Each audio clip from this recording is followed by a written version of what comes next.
The seeds we plant determine the fruits we harvest, just as the choices we make shape the outcomes we face. No matter where our future takes us, we must never forget where and why we planted these seeds.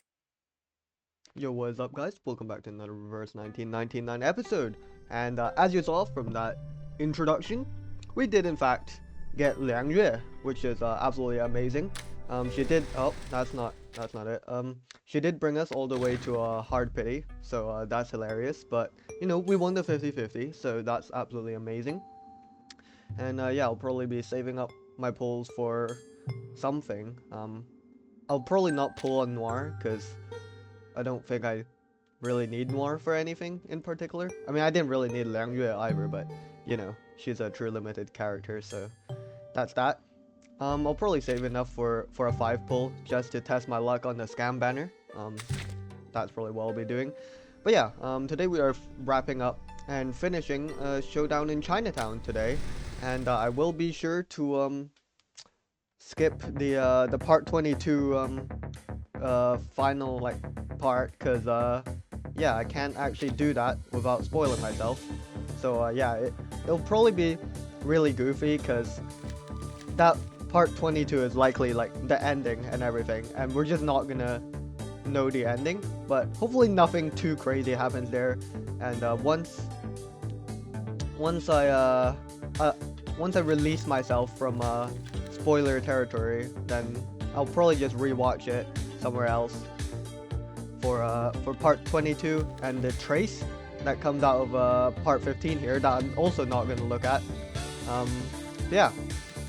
Last time we all gathered around on this alleyway.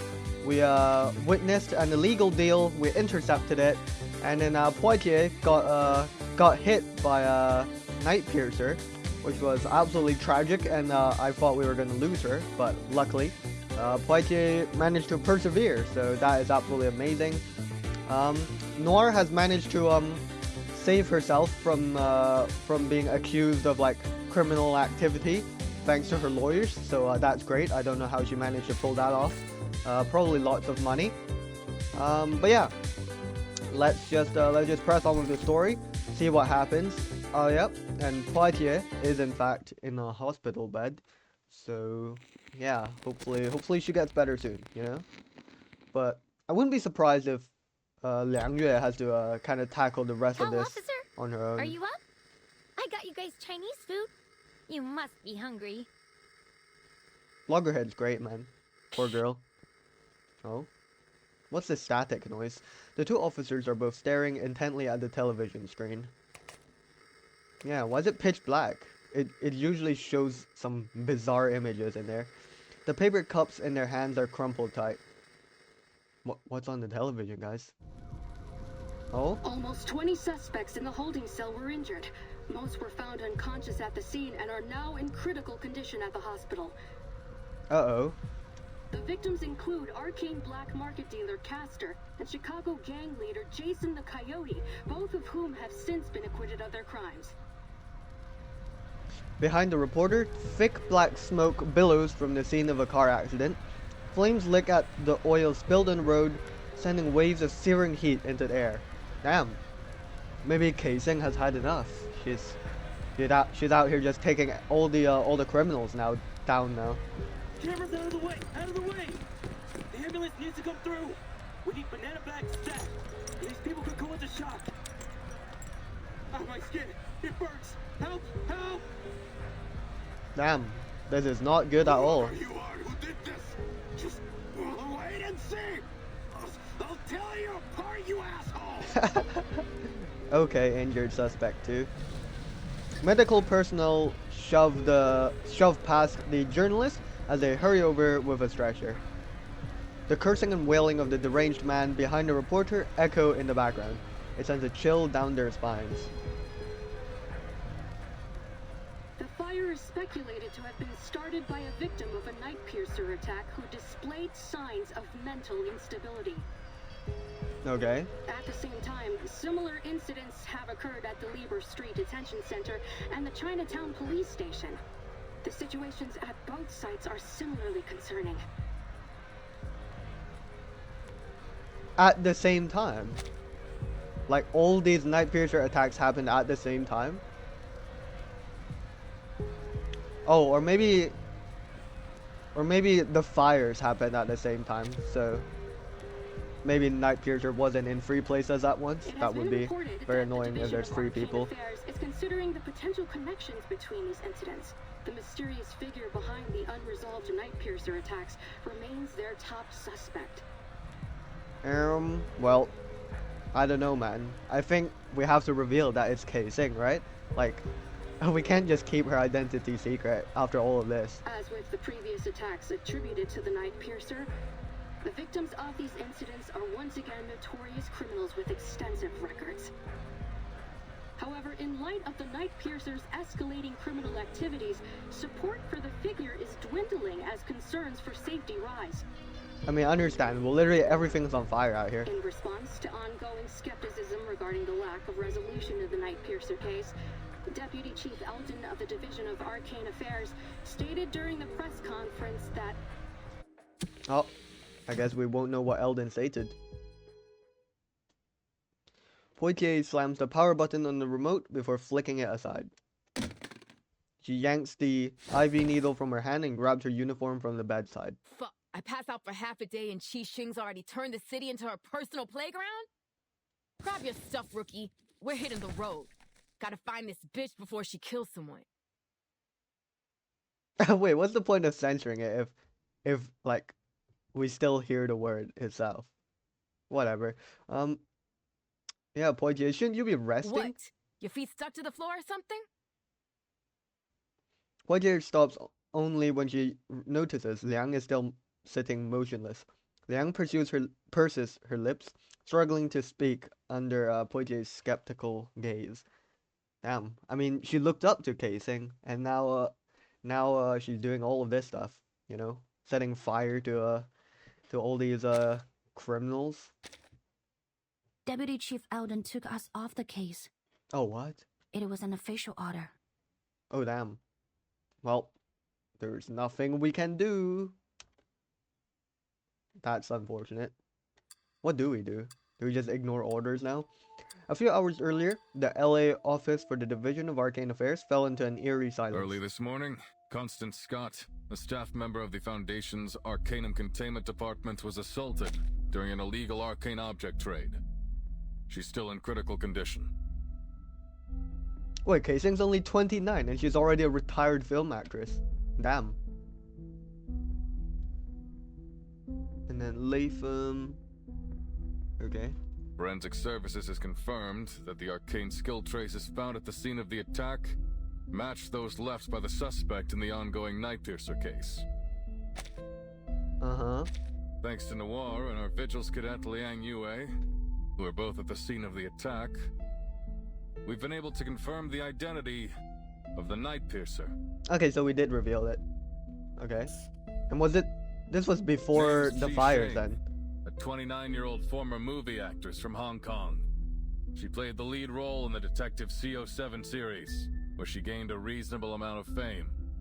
She was in a few more movies after that, but no big hits. She officially retired from acting a few years ago. Okay. The BAU's come to the conclusion that she's confused herself with her movie character, possibly a result of a mental imbalance caused by the setbacks in her career. I'm not sure if that's exactly what's happening, but sure. She thinks she's the real-life CO7, the hero who fights evil and cares for the weak. In short, we have a vigilante on our hands. Okay, I'm not sure if, you know, all this makes sense from what I've seen, but I mean, that's one possibility, I suppose. Thanks to a minor mistake from the Foundation's Arcanum Containment Department, we also have a dangerous arcane item. A cursed film reel called Reunion of the Three Swallows, somewhere in the city. Great. Just Liang great. has confirmed that Constance Scott, the staff member who was assaulted by Qi Xing yesterday, is the perpetrator of the theft. Yep, but Scott spoke to someone before she entered the before she entered the containment area. So we still don't know who Scott spoke As you're with. all aware, there's been an explosion in mental disorders in Chinatown. We now know that the source is the cursed film reel. It's currently in Qi Xing's possession, which makes her even more dangerous. This is all terrible. But wouldn't the film reel affect casing as well? Because I don't know how the film reel just decides who to like affect, you know, with like the mental problems. Having learned about the history behind this arcane film, we have reason to believe that obtaining it was one of her motives. Okay. Since the film's been in her possession, there have been multiple assaults around the city, all matching the patterns of the Night Piercer. Oh right, so the attacks did happen when this meeting happened. But there's one key difference. This time, the victims all showed the same mental disorder as the victims of the film. Yeah, the reporter did say that earlier. So, I don't know, did she inflict the mental disorder onto the victims, or did they already have it? And she's using, I We don't know. believe that the suspect is able to control the film's power to some extent, and she's using it to commit escalating crimes at a much higher frequency. Damn. We need to act before the situation gets out of control. Yes, we do. Reinforcements from the Foundation and the Vigils Bureau are already on the way. We will do whatever we can to protect our city before they arrive. He pauses for a moment as he sweeps his gaze over the officers before him. Yang Yue, you are not fit for this. James, Carter, I'm putting you on the case. You'll be taking direct orders from me. The rest of you, stick to your posts. Okay. Does that imply that Liang Yue is off the case? I need to ask you something. Oh. I already know what it is. Before Liang can speak, Eldon cuts her off. His tone is calmer than she expected. You and Poitier saw that something was going on in Chinatown and started an investigation yourselves. No. I don't think we were allowed to do that. You found the culprit behind the ACD theft and stopped an assault that could have ended much worse. Right. So he's not gonna cry about You've it? done a great job. Oh! Thank you, Deputy Chief Eldon. Damn. Oh, I did not expect that. But then his tone shifts. Ah, great. But there's one key thing you failed to do. Oh. You had a chance to apprehend the Night Piercer right then and there, but somehow she slipped through your fingers. Oh, Chang Liang didn't show. For some reason. I don't know why. According to your report and the witnesses' statements, you failed to summon your legendary beast when you confronted the suspect. Yeah, that was bizarre. I don't know what happened there. As a result, not only did the suspect get away, but your partner sustained an avoidable injury. I need my best, most reliable officers on this case. After a brief pause, he delivers his final verdict. Sorry, Liang, but you don't make the cut. The two of you will be excluded from the operation. Damn. But why did Chang Liang show though? That is weird, because, This is bullshit. He can't cut us out. This is our case. well, not anymore, Poitier. Not anymore. Not that that's gonna stop us, probably, but yeah, that is unfortunate. But yes, I would like to know why Chang Liang didn't show up. Because I swear, like, you know, Liang Yue is supposed to, like, pay a price of some sort. So, unless, like, that price couldn't be paid or something, or maybe Chang Liang's just not feeling it. He's like, oh, yeah, no, I don't want to fight, your movie star, casing, you know? And just didn't show up. No, we are doing this. Is that Calm legal? down, Miss Potty. Even if you feel Miss fine, Potty. the doctor said you had to stay in bed for at least a few days. Well, Loggerhead, if only you took some of your own advice and stayed in the bed, like, you know, a few days ago, instead of running out into the streets with a broken arm, you know? Calling it Poitier, Potty is funny, though. Also, I do wonder if it's actually legal for Poitier and Liang Yue to progress and support in this case. You know, like even when they're under direct orders to not to be involved. The name's Poitier, and I'm fine, okay? Stop trying to. And she collapses. How'd you manage to put on her uniform already? And she just fell over. Well, well, back to the bed. Facts speak louder than words. Liang gently leads Poitier back down onto the bed. This time, Poitier doesn't resist. Damn it. So what went wrong? How come your friend Tang Leng was it? Didn't show up. It was not Tang Lang, but Qiang Liang must have sensed my hesitation and refused my summon. damn. You see, if its master can overcome their selfish desires with an unwavering heart, it can turn on them. Father used to warn me about it. Right. So I guess Liang Yue hesitated because you know, Keising was literally her idol of some sort, you know. And then she had a wavering heart, and then Xiang Liang was like, "Nope, no, thank you," and he just But didn't that show. won't happen again. I promise. I sure hope not, because if it happened again, that would be terrible. Poitier narrows her eyes as she studies Liang for a moment. If you say so. What are you gonna do now? Let's bend the rules and assist in this investigation. Yang takes a deep breath. I'll continue with the investigation. I need to find Qixing. Alright. What? But that angry grandpa already pulled you off the case. That's not gonna stop us. I have to do this. Justice stops for no one. What for? Because of your duty to fight evil as the master of Qiangliang? Glad she got the name right. Poitier furrows her brow, but to her surprise, Liang shakes her head. I've always had two things guiding me.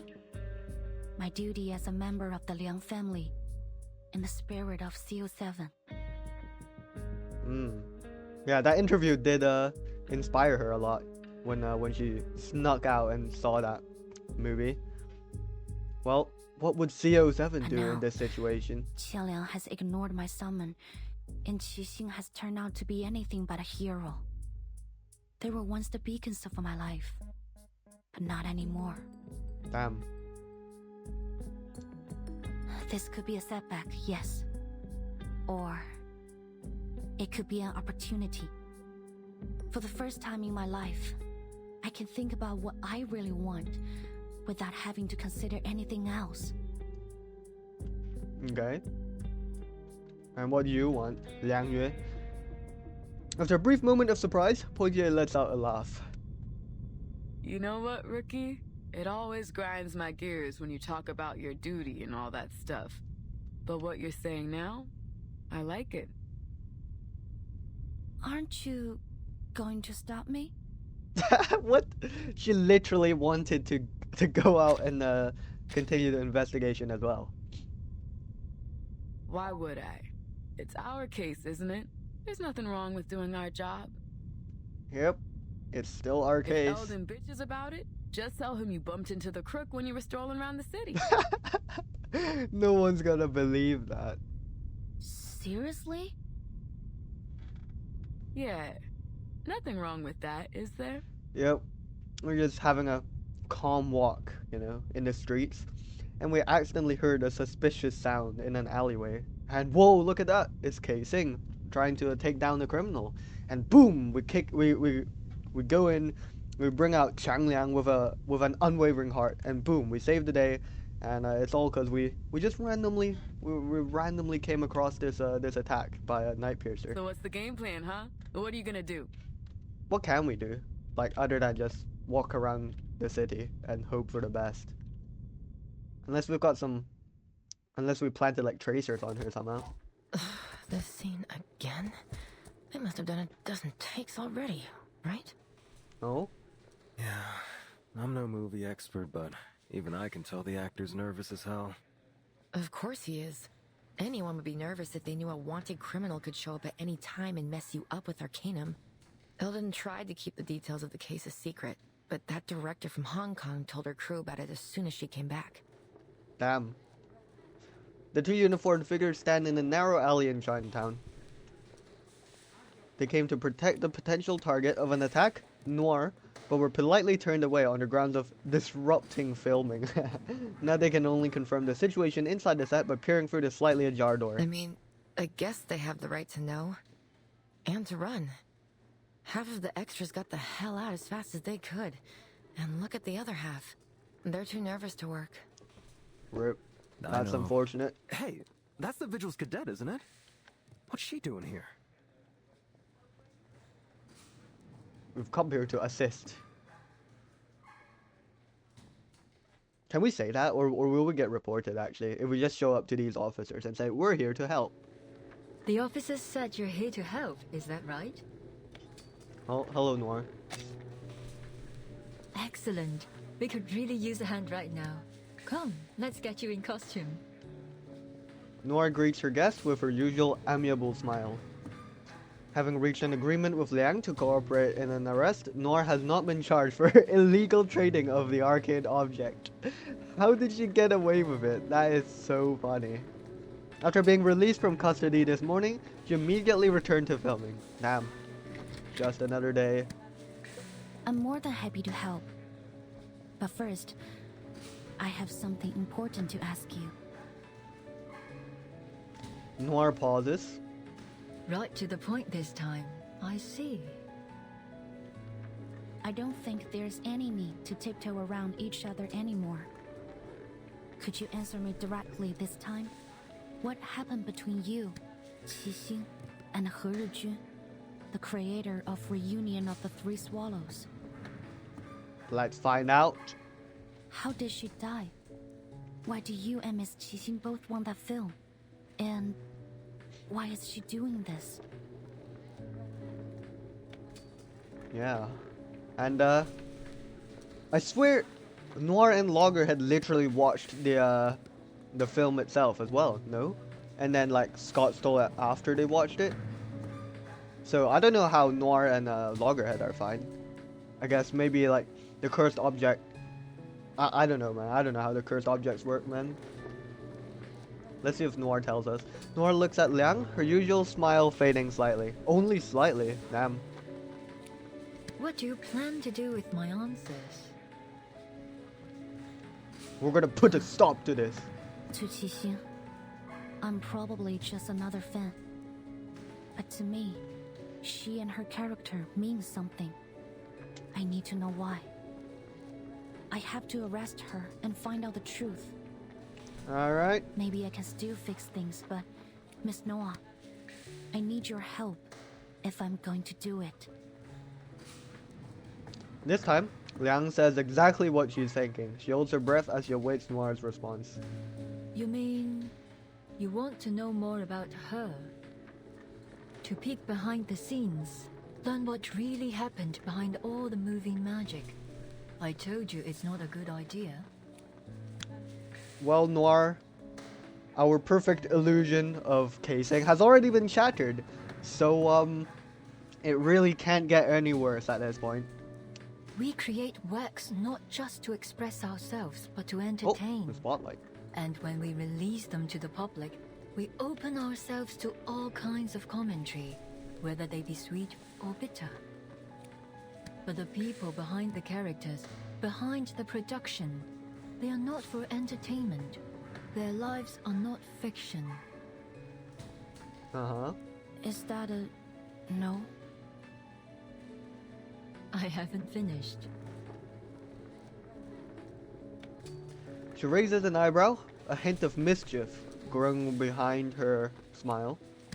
Though I don't advocate trying to cross the line between on and off screen, if we cast aside your relationship as fan and actress and treat you simply as individuals, saying I want to know more about you sounds rather beautiful. It's touching, really. Yeah. I'll Okay. answer your questions, Miss Liang. Follow me. Yay! Finally, we discovered the truth. And it's going to be continued. Yep. That's fine. Alright. And I'm not going to look at this tray. It looks tempting, you know, it's a little star with all of these lines coming out of it, but I'm not gonna look at it. So, yeah, Before the Spotlight, part 16.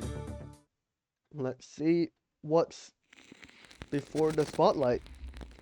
Let's learn a bit, you know, about Keising and He Rejun and Our story began Noir. 11 years ago. Life was tough, as it is for all young artists. 11 years ago. So Keising would be exactly 18 back then. But, Everyone's so young. like the beginning of many stories, there was a kind of beauty in it. Storytelling time. And it's this exact same restaurant.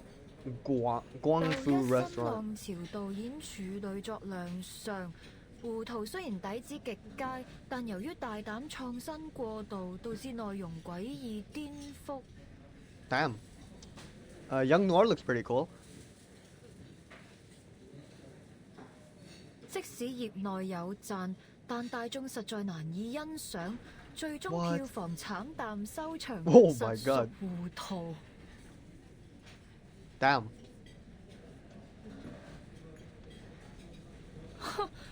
咁我仲有咩好講啊？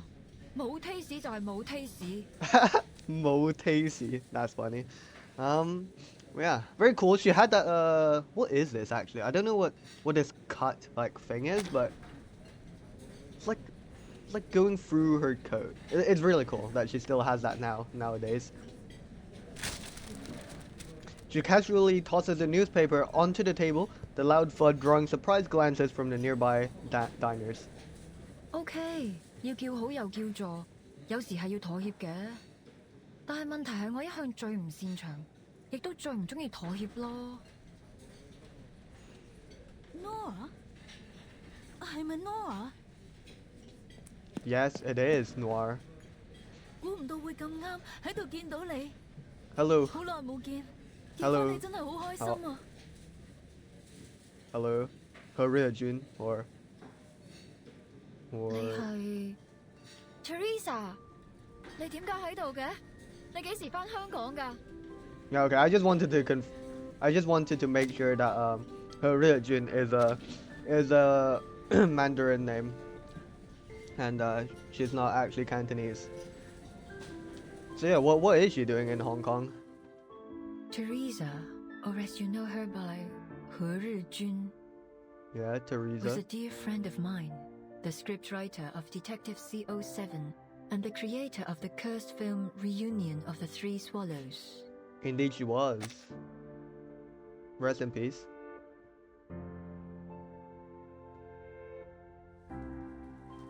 No?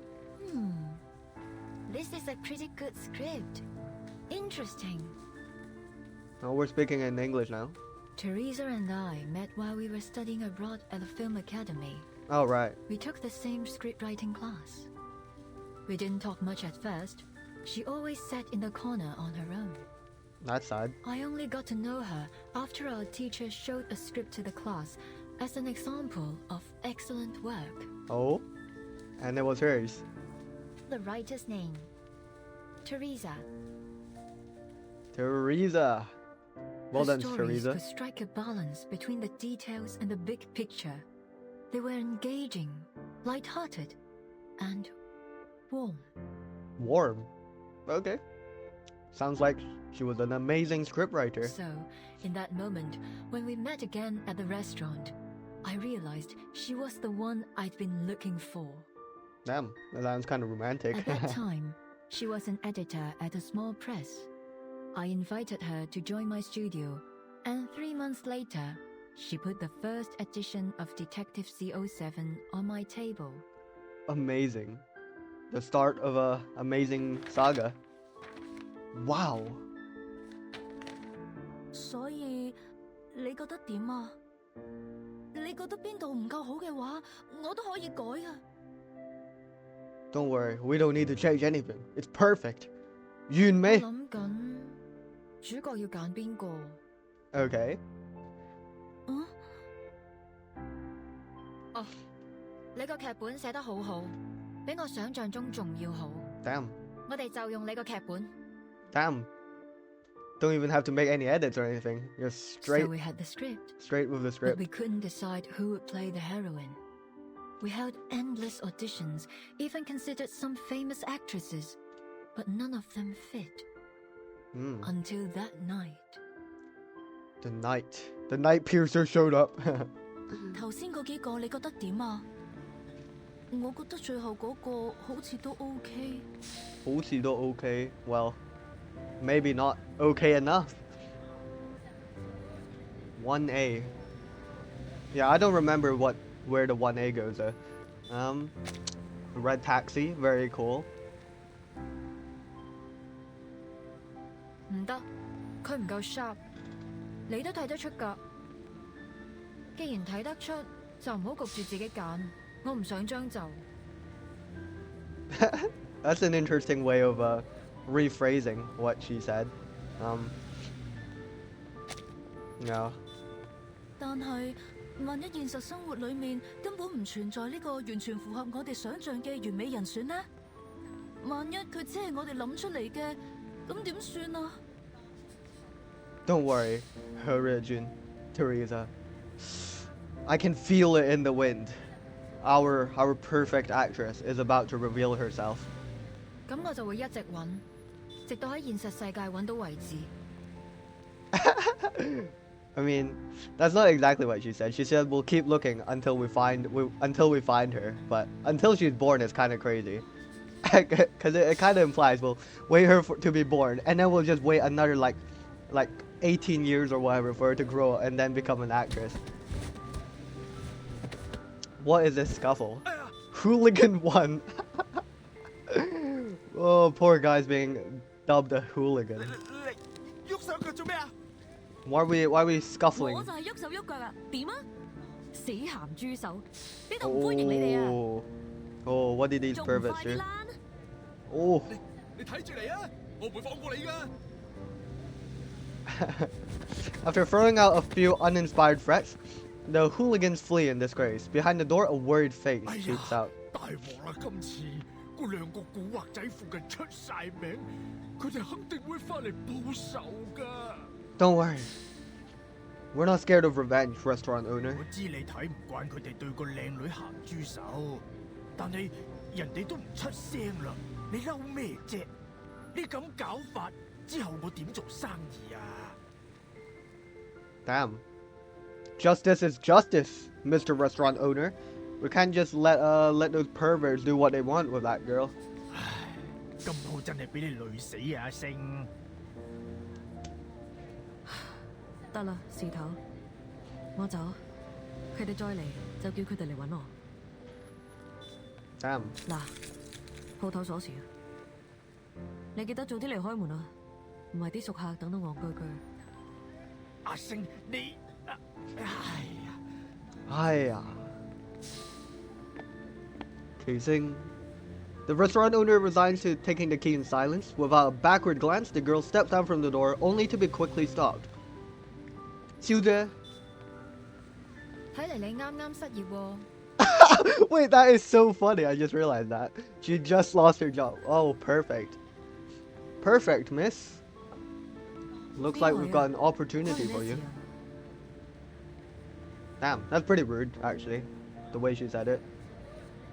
我有份工介紹俾你，你對做戲有冇興趣啊？做戲? Acting? Perfect. And thus we found our perfect actress. Beating up crooks. Ah Sing was surprised when I made the offer. She said she needed to think about it, so Teresa gave her a copy of the script. The next day, she knocked on our door and took the offer. Perfect. Later, we learned that Ah Sing was born into a poor family. Her father was in prison, and her mother had mental issues. Her father's I accidentally skipped reputation that, would sorry. often get her into trouble, so usually she was either on the way to a job or to a fight. Damn. As memories surface, Noir lets out a sentimental smile. The CO7 you saw always had a confident smile on her face. But in actual fact, Ah-seng almost never smiled at the beginning. Damn. An actor should learn to commit to the moment in front of the camera and come back to reality behind it. But Ah-seng didn't. No. So what was she method acting and She didn't come it back to got to her. reality. Yeah. She's never once stopped playing the role of CO7 since then. 24 hours a day, 7 days a week. Damn. Okay, so I guess what the Department of Arcane Affairs, I think that's the name. I guess they were kind of right then. She does kind of think she is the real CO7. She Okay. started to smile the way CO7 smiled. She went from brash and reckless to sly and methodical, just like CO7. The deputy chief and the BAU made a mistake. Ah-seng has not confused herself with her character. She has become the After all character. these years in the movie industry, I've seen a lot of actors get carried away by the glitz and glamour of their characters. But Ah-seng is different. She values CO7 even more than herself. So much so that, ultimately, it eclipsed her own consciousness. That is scary. Oh, that is scary though. Method acting so hard, so well that you can't draw the line between you and Miss your Liang, character anymore. You asked me which rumors about CO7 and the three of us were true. Now I can give you an answer. Okay. I'm still not seeing where these potential rumors on Noir and He Rijun fighting come from though, because we still haven't touched on that yet. Most of them were. Yeah. Damn. Noir maneuvers her wheelchair to the desk, pulls out the file from a bottom drawer and hands it to Liang. The file is heavy. Liang opens it up to find an aged photograph. Is this? Oh, that's cute. Oh, we won like an award. Perfect. Oh, you can see how she's not really smiling that happily actually. It's kind of more like a more reserved smile here. So I guess that was before you know, her character of CO7 leached fully onto her. Very cool. Seems like this is kind of her signature outfit though, because she was wearing this like when I swear she was wearing this exact same outfit when she was back still working for the restaurant, and also during the interview, and now she's wearing this shirt again. I wonder what this necklace with a star is about though. Oh my god, am I stupid? Because Sing literally means star, like Sing in her name, so it means star, so I guess that could be a nod to that. Pretty cool. Yeah, and that's the script, I think, of Detective CO7. Oh, it actually says Mysterious Detective CO7 here. Three women pose together, their identities are We obvious. drew a lot of attention after the release of CO7. Put a magnifying glass up to anyone, and you'll always find imperfections. We were no exception. Right? So we got people hating. Ah-seng was as stubborn and uncompromising as I was. When we disagreed, it would blow up into a huge argument, neither one of us giving in to the other. Poor Teresa was always caught in the middle. Right. So I guess she had to like calm both sides down and mediate. I was too young, too bullheaded, to realize the consequences that this might cause. I tore a path forward, often ignoring the people around me. Rip. Teresa, on the other hand, was kind-hearted, perhaps too much so. She never got angry, no matter what people said. She just bottled it up inside and let it eat away at her. Well, that's not a good approach to things, unfortunately. Noir gazes at the smiling faces in the photo, her expression tinged with nostalgia and the faintest hint of sorrow. She didn't like taking photos. She was self-conscious about her appearance, so we only have a few together. I mean, she has a nice smile here. This one was taken when we were shooting CO7 too. We Two. were so close back then. Of course, we knew we'd have to part ways eventually, but we didn't concern ourselves with that. Even then, our shortcomings had started to hurt our relationship. But by the time we realized it, the damage had been done. That's sad. Oh, we're being angry here. 呢個結局太離譜啦！司靈真唔會咁做㗎。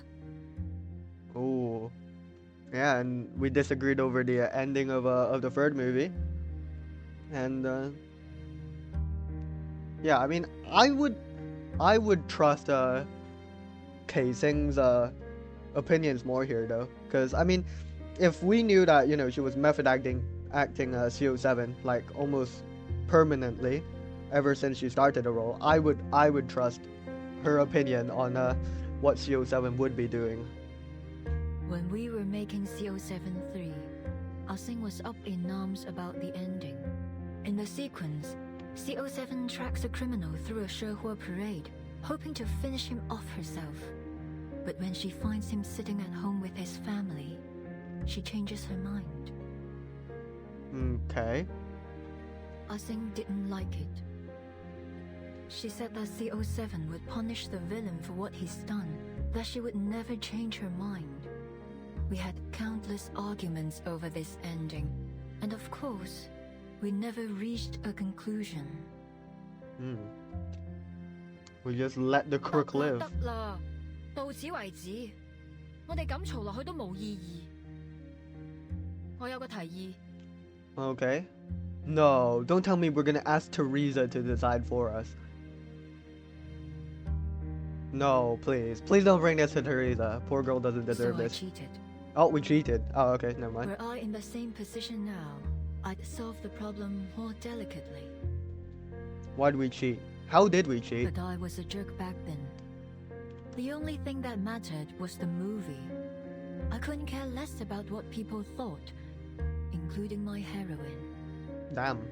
I asked Teresa to write an alternative ending, and told Ah-Sing that we'd shoot both endings and pick the better one together.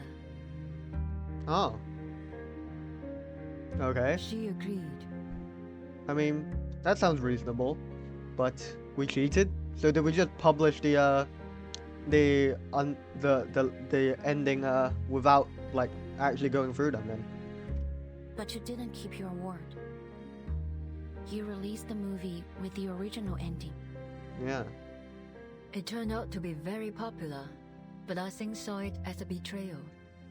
At the premiere, she announced she was quitting the new art company that the three of us had founded together. Damn. At the premiere as well. That is crazy. I didn't stop her. Teresa tried to mend our relationship, like she always did. Poor Teresa. Just spending her time just mediating between the two. 我寫咗個新劇本，唔係C07續作，係全新嘅故仔啊！如果你哋覺得有意思嘅話，我哋下一部戲可以拍佢啊！我自己拍咗部片花，雖然好簡單，可能拍得唔係幾好，但係可以嘅話，我哋一齊睇啊！ The real. It was her proof of concept for reunion of the Three Swallows. Oh. Free swallows. Oh my god. Am I stupid? Oh my god. There's literally free. They're the free swallows. Oh my god. That is crazy. You just don't get stuff like this until it slaps you in the face like this. I knew Teresa had always wanted to put an end to the CO7 series and write something she was really passionate about. Perhaps she thought a new story would help Ah-Sing move away from CO7 and become herself again. Right. Unfortunately, when she came to show us the script, Ah-Sing and I were in the middle of a fight. Again. Oh my god. Were they fighting over the ending again? 我唔會再同你哋拍戲。 Right. 阿星，等陣啊！ Oh? Did Ah-Sing you get had pushed? always been kind to Teresa, But on that day, she pushed her out of the doorway and stormed off. Rip. While well, as I said, I was a jerk. I flipped through her script, and a flurry of harsh words left my mouth. Oh, what? What, did we also hate on the script for absolutely no reason?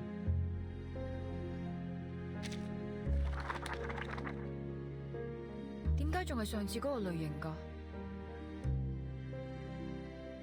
我咪講咗咯，呢種故事唔啱你寫啊。Oh.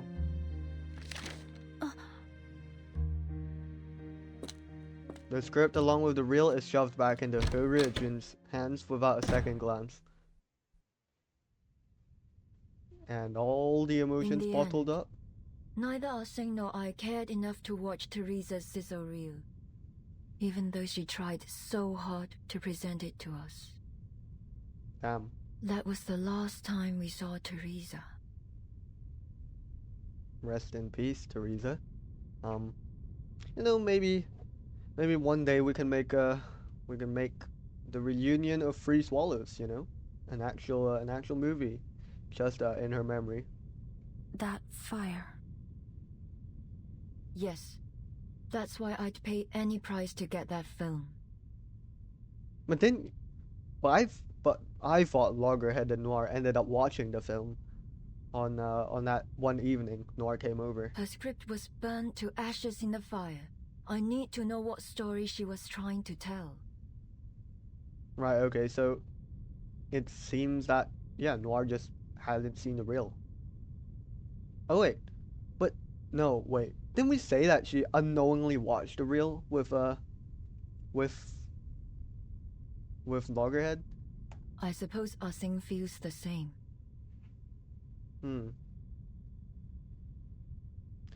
Noir gestures towards the file. This is what you wanted to see last time you and your officer friend visited me. You mean the threatening letter? Oh my god, that was so long ago, I completely forgot about it. Oh, imagine the threatening letter is just literally from, like, casing. Like... It's not a letter, actually. Oh. It's just a declaration. I am going to get my hands on this cursed reel. Liang sets down the photo and pulls out the remaining contents of the file. It's an aged script. It's covered yellowed by time. Oh.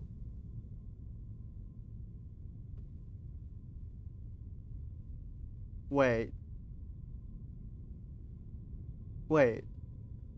If it's the script of Reunion of the Free Swallows, how would we have it? My only guess right now would be that Casing stole it or took it before the fire.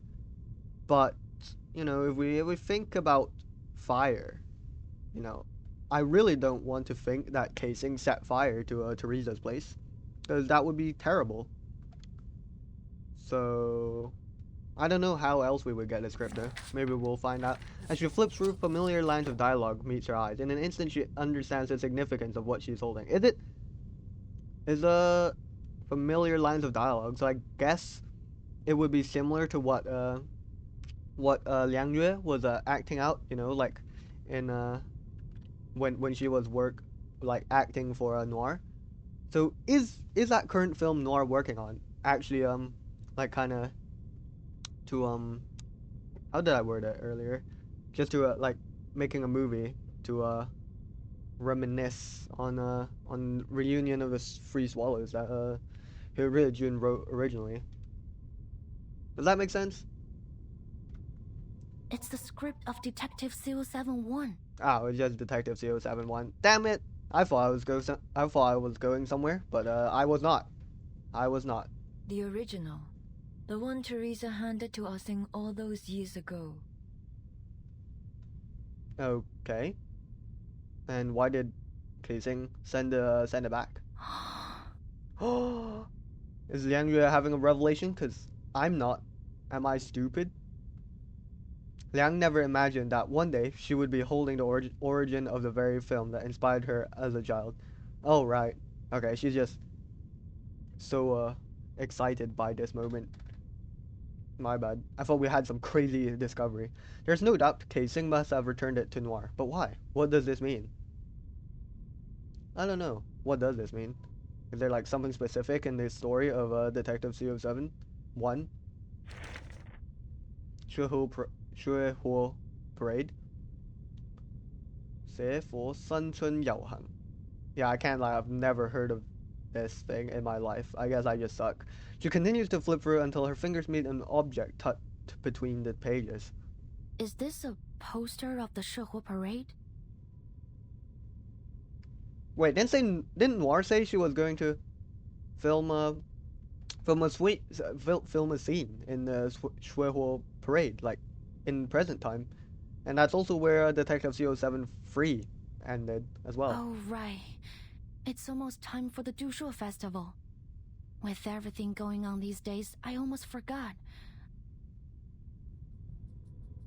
Liang's expression suddenly shifts. Wait, is Miss Qixing going to... What's she gonna pull off at the Shihua parade? Your guess is as good as mine. I mean, Fuo means fire, so is she gonna burn everything down? That'd be crazy. They exchange a glance, then both turn their gaze to the image of the Shihua parade, printed on the poster in front of them. What's so deep about this picture? I mean, there's a lion dancer. Shout out. To be continued. Okay. We learned a lot of lore between Noir, her origin, and Casing, so that's pretty cool. The Joy of Dushuo, Chinese TV news clips featuring the warm-up for the Chinatown Shihua Parade. Chinese TV news segment, Shihua Parade. Our reporter brings you an exclusive frontline update. As the Dushuo Festival begins, Los Angeles' Chinatown is once again alive with the excitement of the Shihua Parade. Humans and Arcanists will soon come together to pray for a year of peace and prosperity. We're currently at the Chinatown Community Center, which houses 12 sacred arcane idols, marking the starting point of the parade. We're fortunate to be interviewing Principal Huang, who is this year's summoning official. Principal Huang, could you tell us about your role in the festival? The summoning official is responsible for reciting the summoning rites and inviting the idols. After lunch, the rotating god of Shi Qi, Xie will be placed on the palanquin. Some of the parade members have already gathered outside. That's right, we can see people carrying lanterns and flags preparing for the parade. Principal Huang, what's that large animal lantern over there? That's Lu Shu as Xiang Rui. Later, it will join the Beast Lantern team. The parade will be led by the 5 colored banners and the Yingge troop, followed by the Xiandao Beasts and Xiang Rui creatures. Quite a spectacle. The Xiandao Beast, that's Qiangliang is one of them. The Xiandao Beasts are the legendary creatures said to ward off evil plagues. Exactly. During the plague banishing segment, General Shanmo will shout the command, and 3 young men wearing Xiandao Beast masks will sing the plague banishing song, imitating the beasts to drive out evil. The musicians will accompany them with gongs and drums. The parade will go on until late at night. Quite the festivity. Thank you, Principal Huang. Though the parade has yet to start, we can see crowds waiting already. Stay tuned as we bring you live coverage of the Shihua Parade. Alright. Can't wait to see the Shihua Parade. Let's press on now. With Part 17, Watchers, Protectors, and Defenders. And I can't help but notice Anan Li and Liang Yue in her outfit that she gets in I2, so that's pretty cool. Let's see what it is. Oh, wow, hello. Look at all these people. Oh, we should have come earlier. I can hardly see a thing from here. This looks pretty cool. I can't really tell exactly what this thing is supposed to be though. Oh wait, no, it's... Wait, is that Qiangliang? Because there's a tiger head and like a tail type thing here. And whose thought is that? You are the one who took ages to get ready. Anyway, at least we haven't missed much. Looks like it just started. I heard there's a new event this year. I wonder what it is. What's this new event? Not an event. A film crew's shooting a scene during the parade. Oh, right. Yeah. We know about this. Apparently, they already talked to Mr. Shao and said they wouldn't cause any trouble. Let's go check it out. Maybe we can get into one of the shots. This is the busiest time of year in Chinatown. The streets are filled to the brim. But for those with keen eyes, some outliers can be spotted among the crowd. Can we? Can we spot some outliers? Oh my god! This guy's got a helmet with these like insect like thingies, kind of like what Sun Wukong has. Very cool. This is C2. All clear. Copy. Group C, all clear. No sign of target. All units, stay in position. Alright. Wonder how the Vigil Girl and Eldon are doing. Okay, we're worried specifically about the Vigil Girl and Eldon, and that's it. Having ended the transmission, the officer glances toward the Chinese restaurant at the street corner. What's so notable about this restaurant? Despite the bustling crowd, the sign on its door reads closed. Why is it closed? No way. How did they manage to get him to do this? This is hilarious. Look at his face, it's so dark. Oh my god. How did they pull this off? I need to know. Do I really have to go outside like this? Yes, you do, Eldon. Oh my god. Deputy Chief Eldon stands awkwardly in front of the mirror as he stares at the brightly colored traditional outfit he's adorned in. That is so funny. Why is he doing this? Is it to blend in so he can carry out his operation? The man across him sneers, shattering his last shred of hope to be saved from it. No, you need to paint your face too. I'm not gonna let you join the parade looking like a weirdo. Hello, Mr. Joe. It's been a while since we last saw you. You're the one who said that the parade needed guards in case there was an attack. Have you changed your mind? I'd be more than happy to kick you out here. Sorry, but your profiling and a BAU report seemed like a load of crap to me. If someone does attack the parade, I'm sure we can handle it ourselves. I'm not so sure, Mr. Zhao. Listen, I won't pretend to understand the meaning behind all this. But what I do understand is that this is one of the most important events of the year for the people of Chinatown. Okay. The target could strike at any time, so we need to be prepared. No one wants to see a celebration turn into a nightmare. Why didn't you say that to your men? They are the ones who've ignored the Chinatown all this time. What a hypocrite. He glares at the officers with clear distrust in his eyes, but before tensions can rise anymore, the girl beside him cuts in with a smile. Aiya, Uncle Zhao, today's our big day. That sour face of yours is gonna scare this guy straight off. Fat Choi. Oh, that's funny. It means fortune, basically. Or gaining fortune. Very cool. Hello, Anan Lee. I think this is the first time I've met Anan Lee in the story. Leave the past in the past lah. They are doing this for the right reasons. I love her What you accent. got to lose? I love her accent. I did not expect her to have this accent. I love the this what's it called? The yin yang like what is it? It's like a I don't know. But I like it. Wait a second, what is this? Why is there like a small head? Something is inside here with a head and connected to the speaker. That's a bit jarring. Besides, we could really use a hand right now. They can make up for our manpower shortage. Okay. Now, give me a big smile lah, before your long face scares off our good fortune. Oh, fortune. Yeah. Oh, with a sweet talker, aren't you, eh? An Yan. An Yan. Interesting. It's An Yan Lee. He huffs and glares, but eventually waves it off. Fine. But you've got to look the part if you're gonna be in the parade. I don't care what your mission is. Oh, you, Blondie! Tighten your belt, or your pants will fall down when you dance. And the big guy over there, the lining should be under your coat.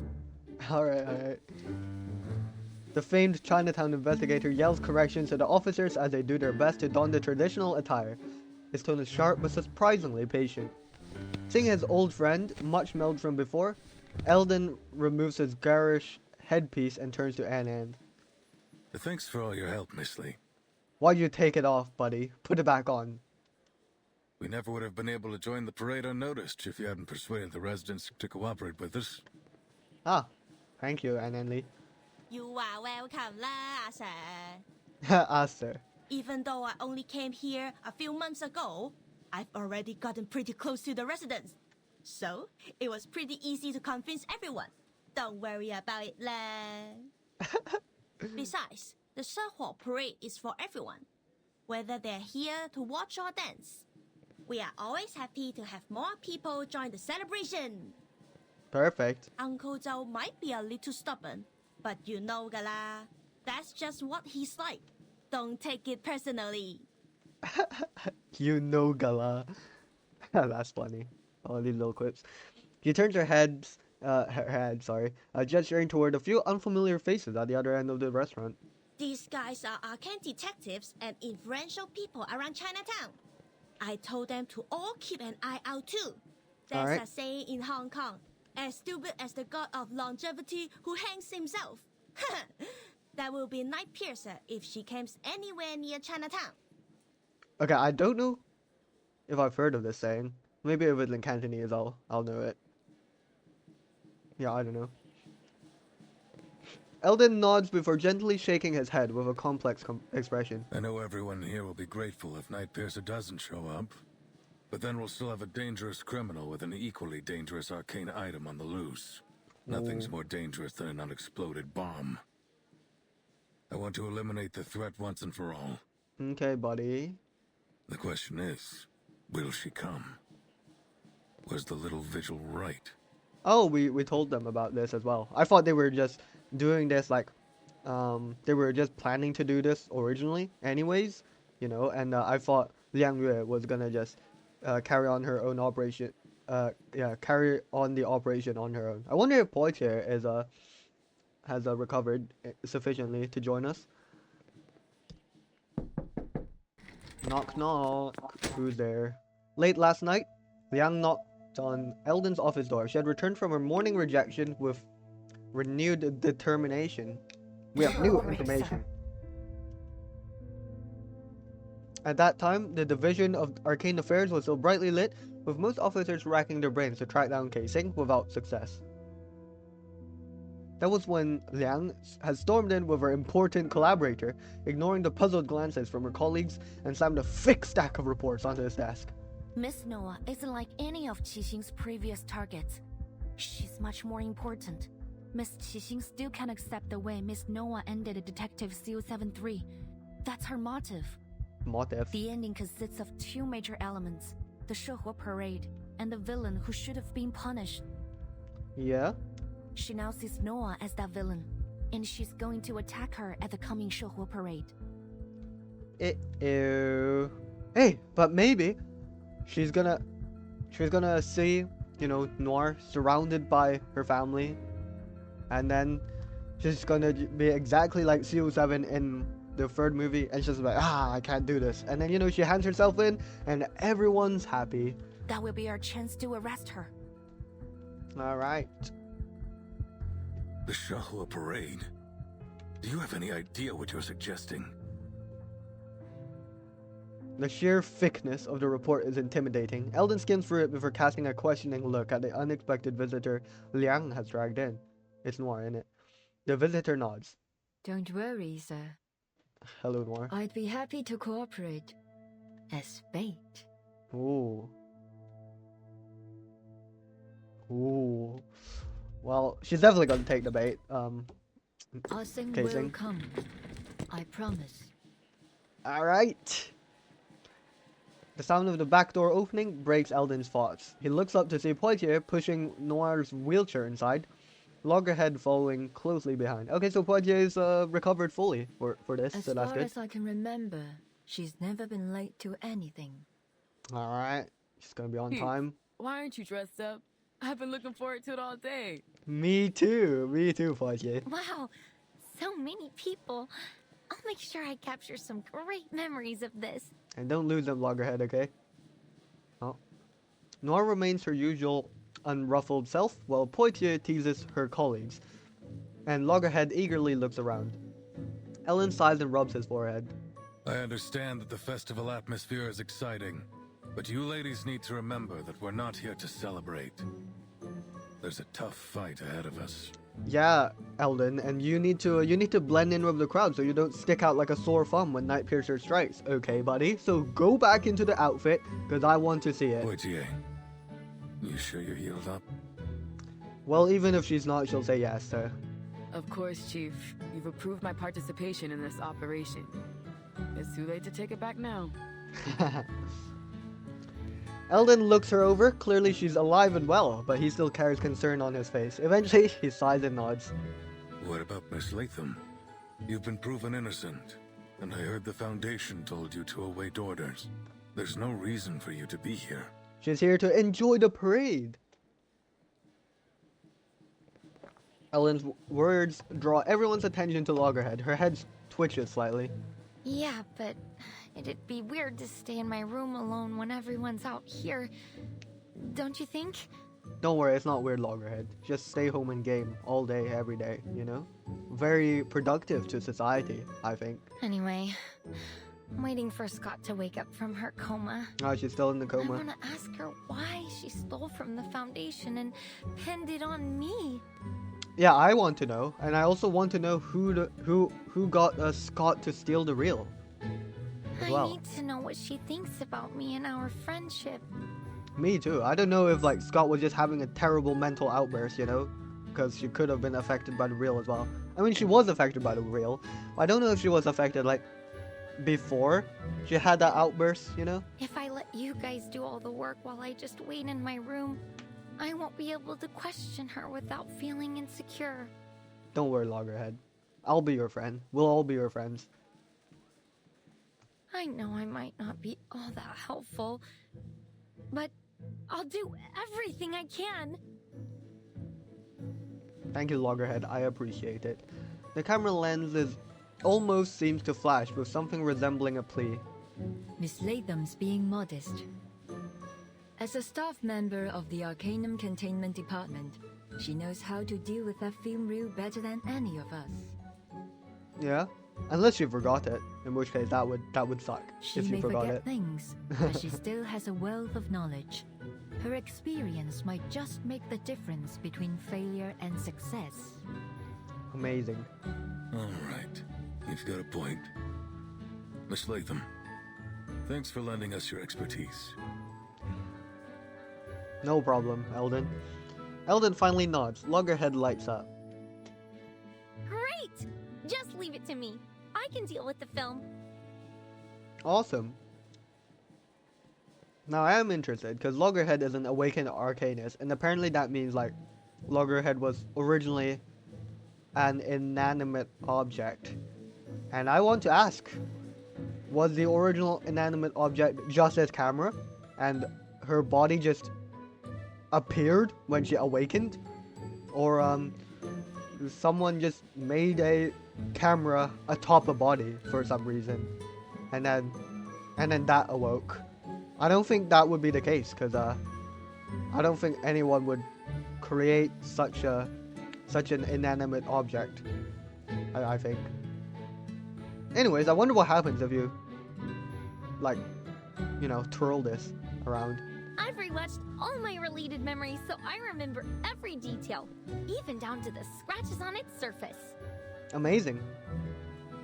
With Loggerhead officially permitted to join, the final member of the with Loggerhead officially permitted to join, the final member of the operation team is the last to arrive. Liang Yue. There you are. And she's looking dashing in this outfit. I really like the highlights, the green and orange highlights. Very cool. Very striking as well. It makes her stand out against the background with her outfit and her highlights. Everyone was gone when I left the changing room. I thought something was... It's all good. What's wrong? What's wrong? Are we all stunned by Liang Yue's outfit? We never saw her wearing something like this. Wow, the costume fits you so well. Fancy, whoa. It doesn't even look like a costume. Much fancier than that. Amazing. You are like the best parade dancer I've ever seen. There's no way the night piercer will spot you. Okay. Look at her, Uncle Zhao. So cool, huh? The Chinatown investigator scrutinizes Liang from head to toe before letting out a derisive snort. Is that the Liang's family ritual dress? Let me see. Good. You're wearing it right. Nice to know that at least some kids remember their traditions. You better not dishonor your family wearing this, kid. Shout out to all the kids who still remember their family traditions. My thoughts exactly.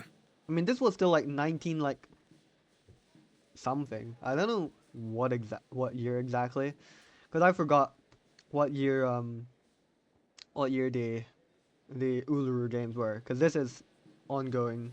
Like both things are in the same like era, I think. But yeah, I forgot the year. I think it's 1960 something. I could be wrong, but yeah, I think it would be more likely for kids to remember traditions back then. Everything's in place. You sure you can perform this time, Vigil? I don't want a repeat of last time.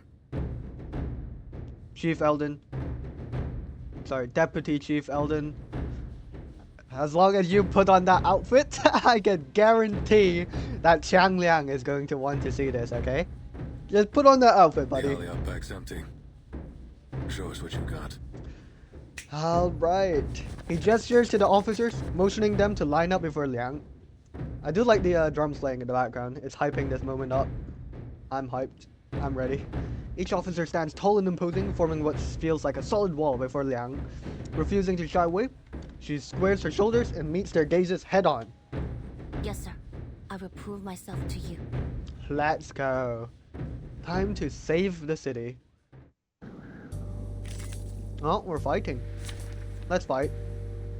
Now, hear me out. I know it's ridiculously jarring to have such a lineup. Always ready to go. But it's for immersion, okay? If we beat a battle and we have Liang Yue show up at the end of the battle, it'll be cool, okay? And okay, let's not have her use Kakanya's thing. Actually, I don't know what she can use. Okay, yeah, this one's good for general stuff, I guess. Yeah, I'm gonna get Liang Yue's side cube after we wrap up this event, and I can just farm the resources, like the event currency. Yeah, we don't need heals. Maybe for Tutu as well. So many people here. Yeah. Feels like trade season again. Ignore the low-level side cubes. I've got no materials. Oh, I've got to wait. It's gonna be so jarring though, because I don't think we can get enough Moxie in one round to get Liang Yue's out. Oh, she doesn't even have I3 yet, so she doesn't get that +2 Moxie at the beginning. Yikes. I didn't bring any tissues, princess, so if you start crying, you'll have to wipe your nose on your new uniform. Alright, let's see if I'm up against a powerless little girl, or a real challenger. Oh, we're fighting the police to test ourselves, I see. Understood, sir. I will go easy on you. Ooh! Okay, Liang Yue.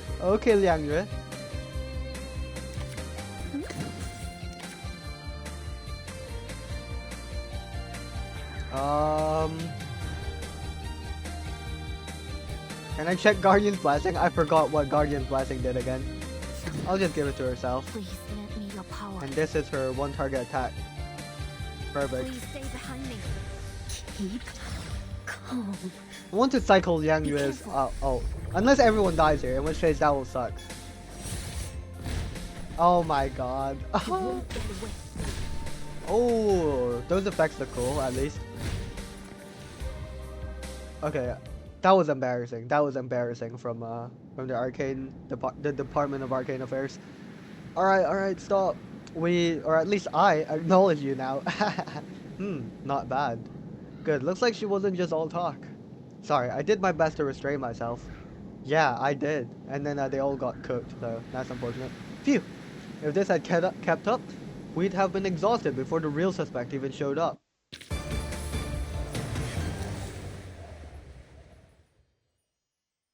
We did it!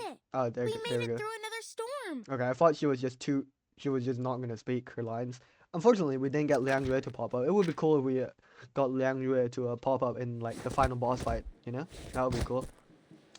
We're out here beating cops in the alleyways. After several rounds of trials, Liang remained standing, her expression firm and determined, her gaze burning with resolve. Satisfied, Eldon nods. Good stuff. Looks like I've got nothing to worry about. You ready, kid? That's what I like to hear, Deputy Chief Eldon. He rolls up his sleeve and checks the time on his watch. It's showtime. Parade's starting soon. I'll go get dressed. Hey! The rest of you... The rest of us will be waiting outside to see you in that costume. I need to talk to Miss Liang. Could you give us a moment? Okay, sure, no problem. Don't be late. We're never late. Poitier glances at them before following the others back inside. The alley suddenly feels empty. Liang waits quietly for Noir to speak, but she never does. She simply stares at the distant lights as if the revelry and noise belong to another world. Eventually, Liang can wait no longer. Why me, Miss Noah? Why me indeed? To be continued. Okay, I guess we'll never know until the next part, at least. Alright, let's press on then. Can't wait for this showdown in Chinatown, you know? Okay, let's press on with part 18, the law of causation. Okay. Don't know what the law of causation is supposed to suggest, but guess we'll find out. Let's see. The cheers and laughter of the Xuehuo parade echo through the alley, muffled and distant. You could have just told Eldon about what happened between the three of you. You could have shown him the threatening letter. Well, it wasn't really a letter as we all said, but... Maybe then he wouldn't have made the order to shoot the target if necessary. Yes, Oh. Miss Qixing has committed multiple assaults, but she hasn't killed anyone. Multiple is a... It makes it sound not as serious when Qixing has probably taken down like 20 individuals at least. I don't think she deserves to die. Okay. So, as I promised, I will do my best to catch her alive. Okay. Oh, being that fur said, looks really if- nice. And I mean if She takes a deep breath. If drastic measures have to be taken, I will not hesitate. And Xiang Liang will answer our call. Hopefully. Liang's final words are anything but polite. She holds her breath as she awaits Noir's response. After a brief silence, Noir speaks. Ah Sing was a good actress. Okay. Liang anticipated all kinds of responses from Noir, but not this one. Huh? Yes. She was a skilled martial artist with remarkable control over her arcane skill. But that's not what makes a successful actress. Before we'd even start shooting, she'd have everything memorized. Her lines, her movements, even the details of her expression. She'd take as many shots as were necessary to get the scene right. Okay.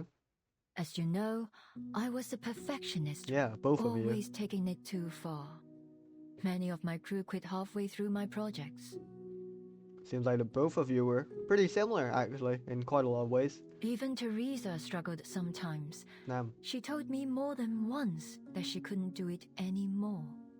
Well, she persevered until, you know, until the reunion of the Free Swallows, Only Ah Sing could keep up with my pace. In fact, she'd often be a few steps ahead. Damn.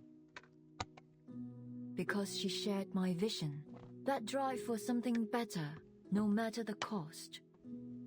Well, it seems like that led to our downfall, though. Like the three of you. Ooh, this She shot was a looks good cool. actress indeed.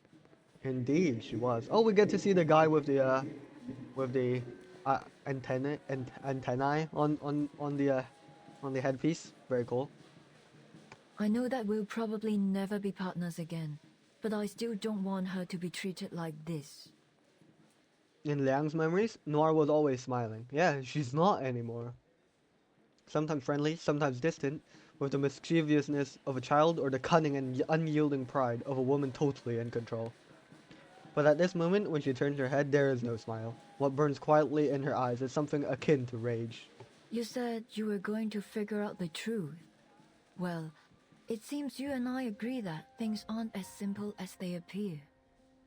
The Arcanum Containment Department's security system should be almost unbreakable. So how is it that Miss Scott, a regular staff member with no special skills, managed to break through it? Yeah, man. That's what I'm talking about. I don't know, man. Who was that woman that Scott spoke with? And why was she selected to go after Miss Latham? What was she about to say before that needle pierced her neck?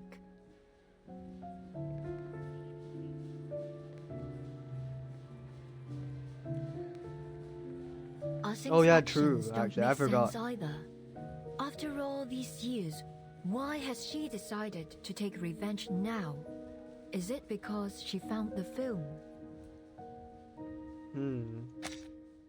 Yeah, I completely forgot. Miss Scott was about to say something, and then the needle pierced her.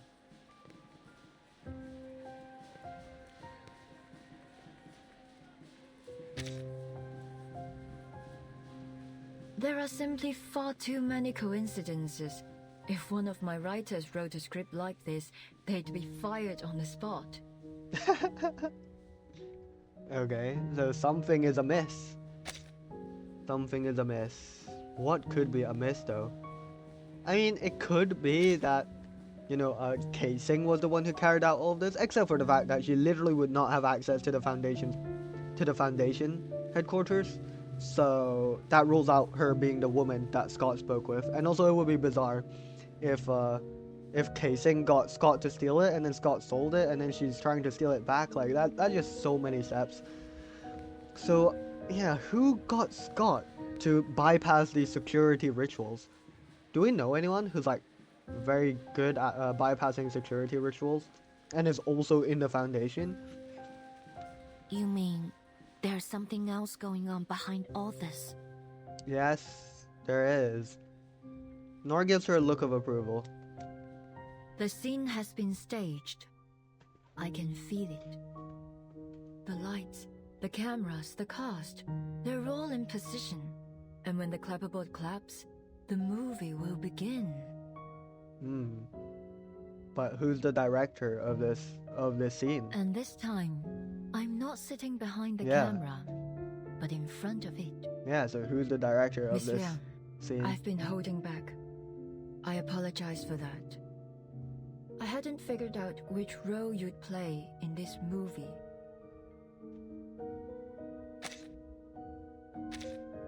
Okay. If you're saying this to try to get me to talk about the behind the scenes of my life, I'm afraid you're a bit disappointed. No, of course not. You got me wrong. Oh, she's back to smiling. She waves a hand dismissively, her expression light but her eyes still blazing. I'm a director. I don't act in movies made by others. Sing, Miss Latham, Miss Scott. The camera's focused on them too. But none of us know where the story will go. Yeah. Something stirs in Liang's chest. You mean Miss Qixing's being manipulated? Damn. I mean, maybe actually. Cause like, we're talking about why I mean, yeah, we also don't know why Casing's doing all this now after all these years, and also, yeah, who kickstarted this all by getting Scott to steal the film in the first place?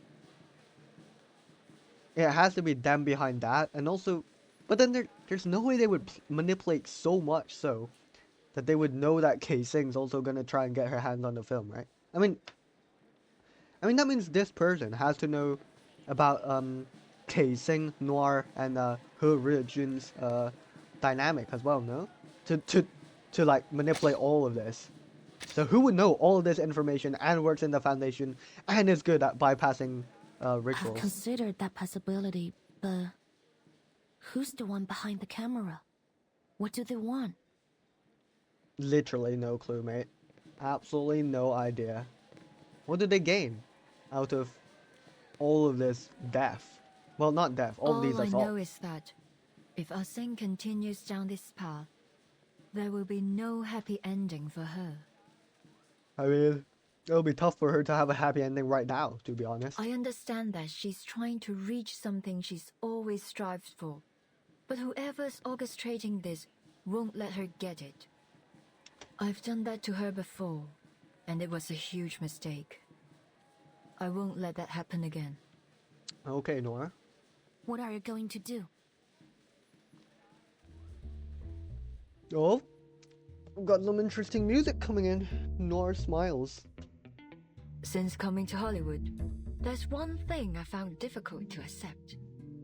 The producers always stick to the script. They're obsessed with it. Changes are incredibly rare. Okay. But that's not how we do it in Hong Kong. The script's finished, and so what? Things will always come up during shooting. You have to be flexible if you want to make truly great art.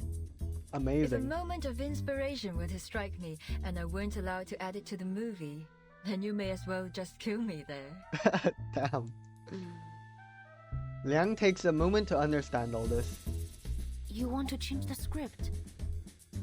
Indeed we do, but how do we change someone else's script when we don't even know what the original script is?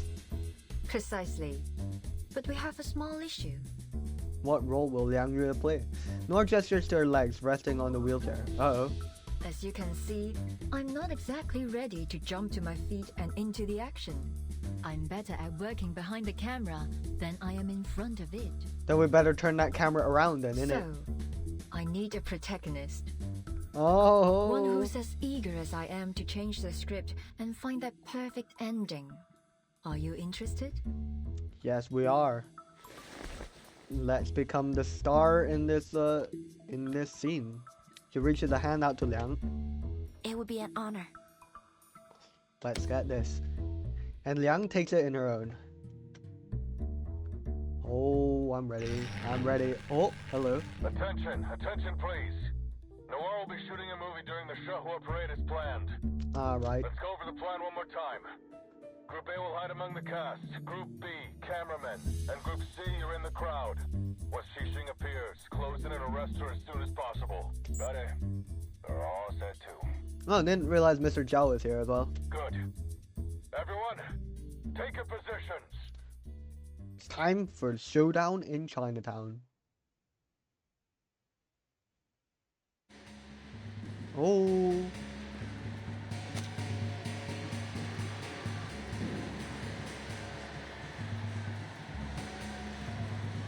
She looks really cool. Oh, Kei Sing. All right, Noir. The time has come. Has it now? Will be our final scene. Oh. Oh, she's gonna use the film on Noir. Oh ho ho. What's this glitchy effect? What's going on? That light's so bright. Oh, she's using the film. I'm feeling kind of dizzy. Mummy, I'm scared. Uh-oh. That arcane fluctuation. It's from reunion of the Three Swallows. Alright. But how did she... And... We can't be rewriting the script like this, guys. We can't be lost. We can't be lost like this, you know? Like, if we want to change the script, then we gotta be better at manipulating the script than being confused by what Kei Sing's doing. What are those twisted shadows? Ah, they're swarming all over. Sob. I'm not sobbing. Don't be afraid, child. Here, stand behind me. Stay calm, everyone. This is just a new parade performance. Alright. Hopefully they can survive more than one round. That would be great. Please let me recover. Calm. Awaken.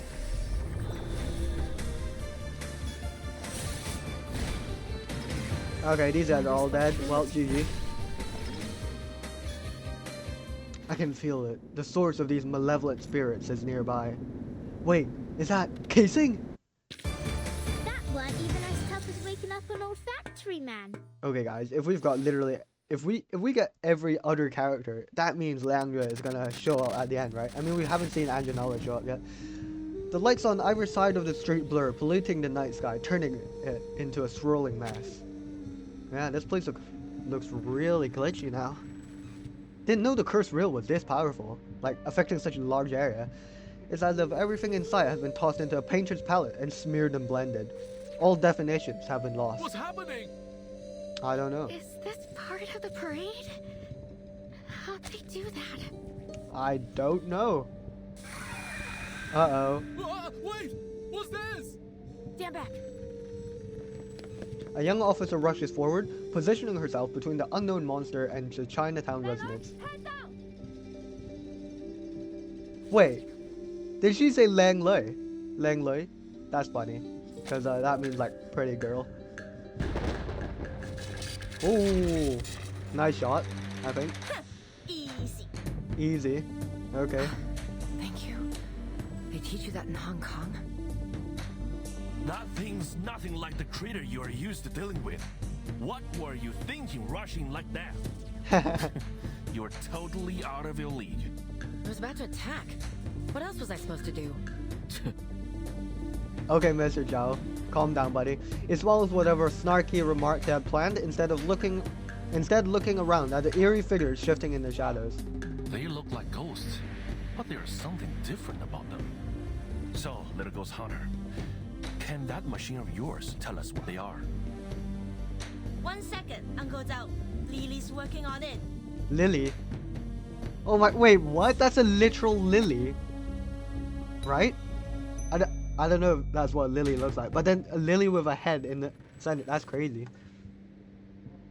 Under the bewildered gazes of the officers, the young ghost hunter's human-headed Lily lets out a chilling, eerie laugh. Anan's expression changes. What? You mean that was a living man's soul? Oh, wait, we knew this, right? Cause but a living man's soul, not a dead man's soul. But yeah, we knew that the reel can record and like play, and it can record the souls of like people, right? And then like play them out and do all this, I guess. Also, then wait, I don't know. How many souls have been stored in that thing? The whole of Chinatown. Comms are down, and we can't seem to leave either. Okay, if comms are down, then why are you using this channel? Arcane humanoids spotted in all directions. Don't seem to be critters of the beyond. Must be some kind of arcane creation. They're everywhere and immune to regular bullets. Arcane skills and specialized bullets break them apart for a while, but then their bodies just morph back together. That's not good. No casualties so far, but people are panicking. What do we do, Chief? Oh! Who just shot? Sorry, not my type. Where's his costume? Damn it, Eldon. The specialized bullets successfully repel the shadowy beings, but their supply is limited. Eldon has to fall back, yelling into his chameleon calm as he does so. Everyone keep calm. Groups A and C, protecting the public is your top priority. These things seem to follow anything that moves. Lure them away. Miss Lee, Mr. Joe, gather as many civilians as you can and guide them to a safe place. Alright. He expected the private investigator to fire back with his usual sarcasm, but to his surprise, his response is immediate and to the point. No problem. They know us. I'm sure we'll be able to calm them down. Alright, buddy. I'll tell them they are special effects. They all know that a movie was being shot here. That should help. At least long enough to get them to safety. Alright. That means you guys are gonna have to figure this out yourselves. Show me what you've got. Arcane affairs. Damn. Alright, Mr. Joe. Won't let you down. He takes another deep breath, filling his body with renewed strength. Group B, hold your positions. Target's probably trying to distract us with these monsters. What's your status? Report immediately. Are we not hearing back from Group B? This is 48. Oh, okay, we are. This is happening at the rear of the parade. Noir's fine, though. Okay. Keep it that way. The rest of you keep your eyes peeled. The target could appear at any time. Oh? Camerahead, any idea what's going on? Camera head. Arcanum Containment Department employee is the person most likely to understand the current anomaly. I think Chinatown's been sealed inside an arcane barrier created by the film. Damn, I didn't know the film could do that. That sucks. There's nothing in the records about this, but these arcane fluctuations are definitely from the film. That's not good. Those ghost things. I don't remember the file saying it could spawn spirits out of thin air. Well, it could record and play, right? So it's just playing the souls that it captured. Well, I don't know. Reunion of the Three Swallows Yeah. can play and record. That's for sure.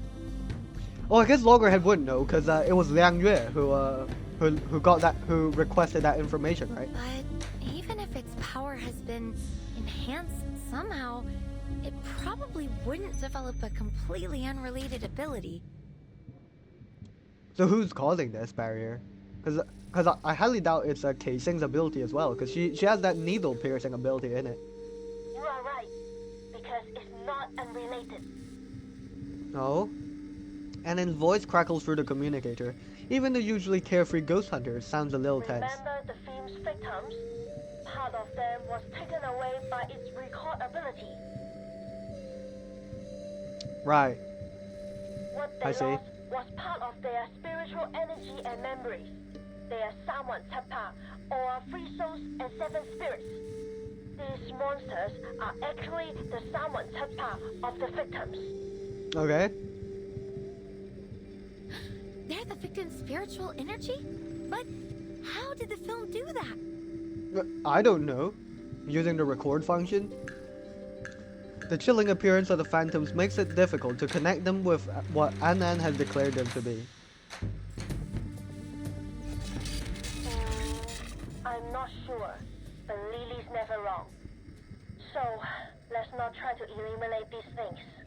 That's annoying. What are we gonna do then if we can't eliminate these spiritual energies of the victims? Or the victims will never get their Sawan Tapak back. Well, that sucks. We want their someone Tuppak, so that's not good.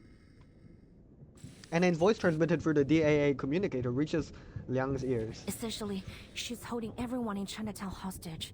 Yes, We she certainly weren't is. expecting that. Well, I wasn't expecting this either. Why are we head-on looking at a casing right now? Liang looks at the figure standing just a few meters ahead. Well, I didn't expect us to be face-to-face already. The frightened crowd clings to their family and friends, frantic and scared.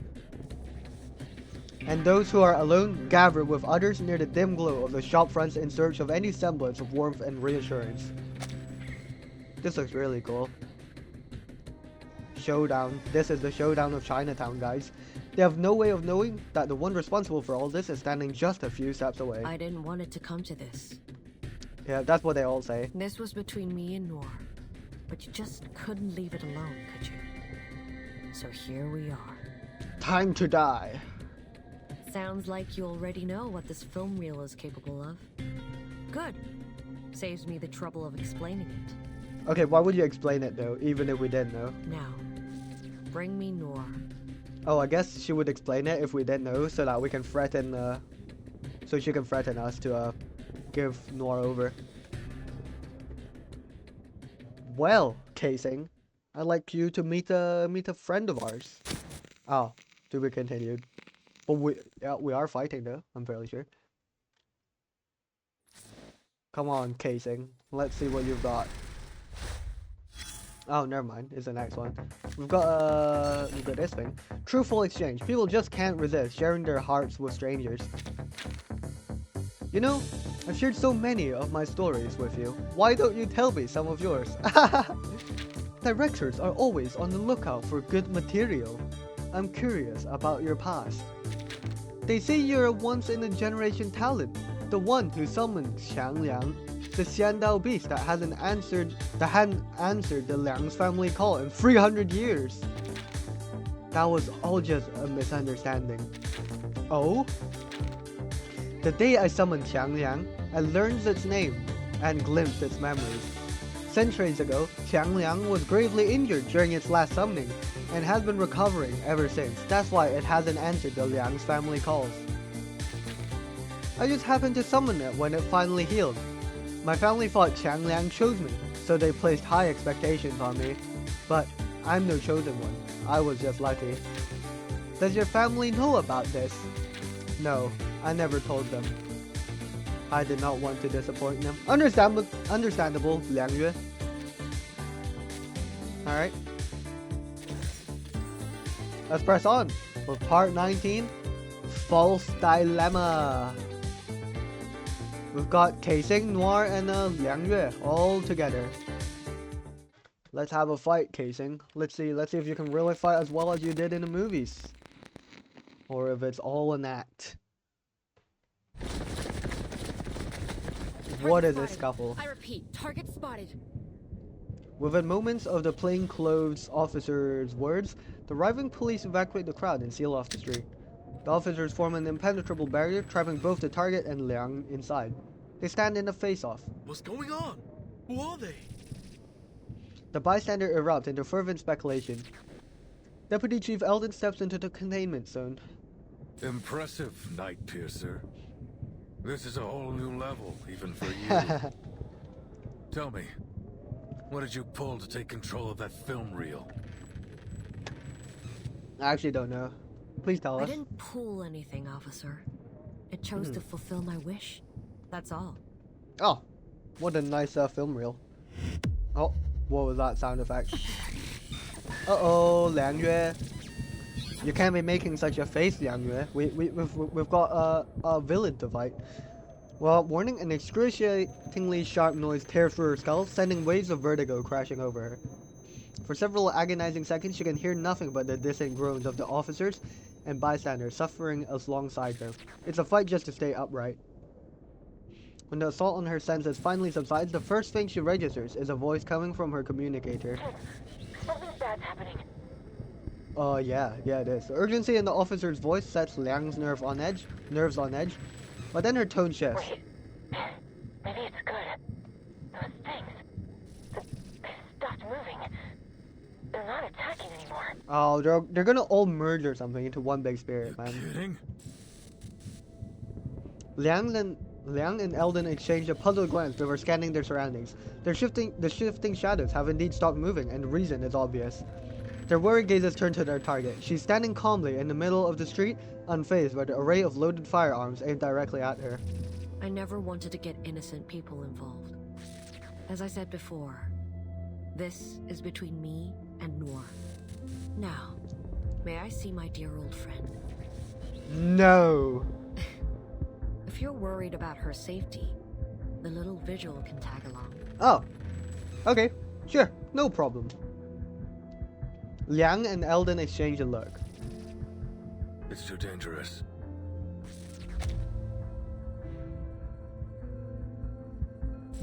Right, okay.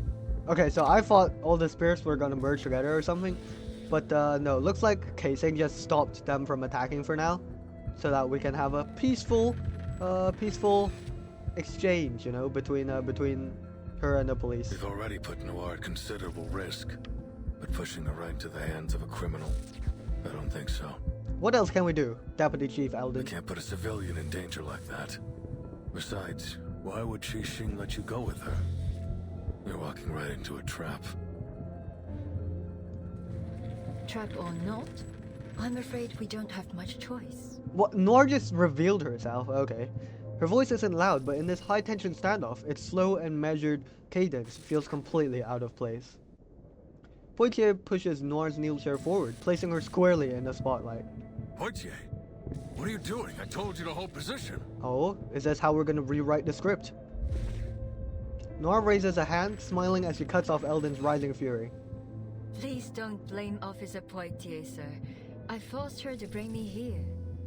How did you force her to do that? What? What the hell are you thinking? It's time I put an end to all of this. No need to worry, officer. Our reliable vigil will keep me safe, isn't that right? I hope so, I hope so. We got Yes, this. of course. I will ensure Miss Noah's safety, Chief. Leave it to me. Unwavering. That's us. We are unwavering. We are going to get this victory. Eldon studies Liang's face for a moment before shifting his gaze to Keising. At last, he relents. Keep the target in check, Liang. Oh, yeah. Yes, sir. Keeping his eyes on the target, he leans in close to Liang's ear and issues a low warning. James and the others are working on how to break this barrier we're in. Camerahead and that ghost hunter are helping them. Stay calm. We want to resolve this peacefully if possible. Haven't forgotten what you learned in negotiation class, have you?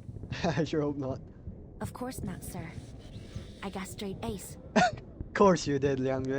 Of course you did. Poitier takes Liang's other side and rests a firm hand on her shoulder. Guard up, rookie, and straighten your back. Okay, Poitier. I get why you want to wear this outfit, but you can get things done with or without it. Isn't that right, partner?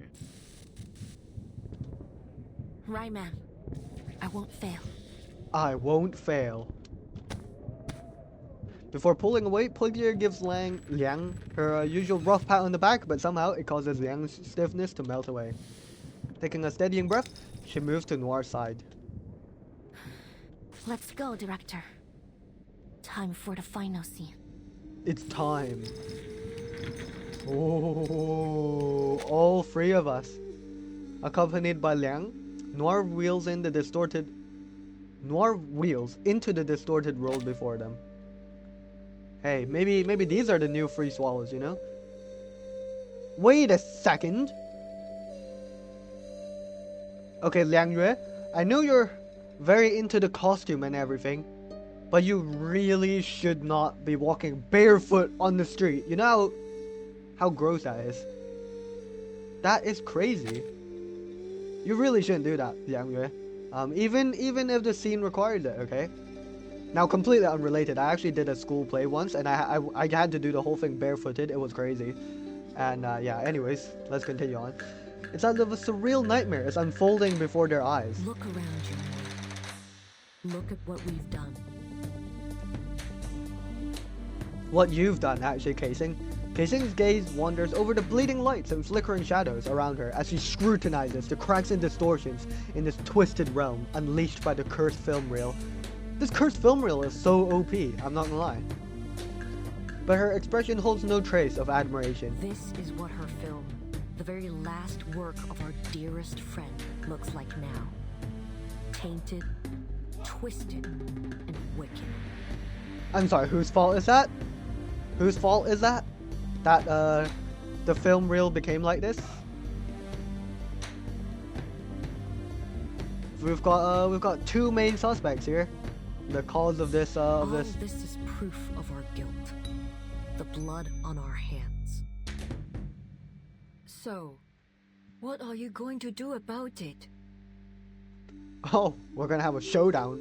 That's what we're gonna Teresa's do. never coming back. She's dead. Yeah, yes, she is. Nora doesn't shy away from the word. Though a note of sorrow lingers in her tone, she says it with a certain cold detachment.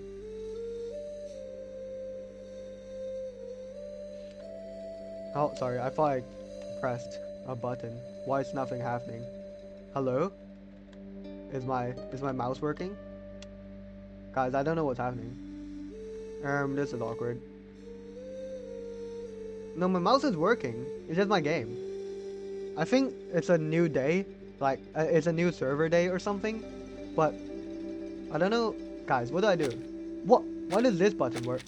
Oh, the log's working. And Oh, you, okay, all good. playing All good. hero, punishing those you deem evil. Does that make you feel better? You kill me and then what? Kill yourself? Whoa! Let's all reunite in the realm of the That's dead. how you'll atone for your failures. Forgive my bluntness, but how laughably naive you are. Nora's voice has an uncharacteristic sharpness to it, but Keising shows no sign of wavering under her scrutiny. Instead, she smiles. Why is she smiling? And why is she looking off into the distance? Or maybe she's looking at Noir here, actually, I don't know. Atone for my failures? You're way off. You're right about one thing, though. She is gone. The person who cared for me more than anyone in the world. Dead. Uh-huh. When she gave me a shoulder to lean on, I pushed her away. Oh. I left her to die alone and in pain. How could I ever atone for that? Yikes. These are some tough situations. How could I ever expect her to forgive me? How selfish of me to even ask for that. Liang furrows her brow in suspicion. Then why can't you let it go? CO7 is the hero who brings the happy ending, no matter what she's faced with. What you are doing now is anything but that.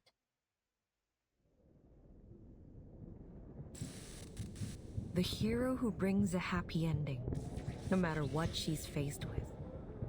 That's what I said in the behind-the-scenes interview of CO7 too. I'm surprised you even remember that. Damn.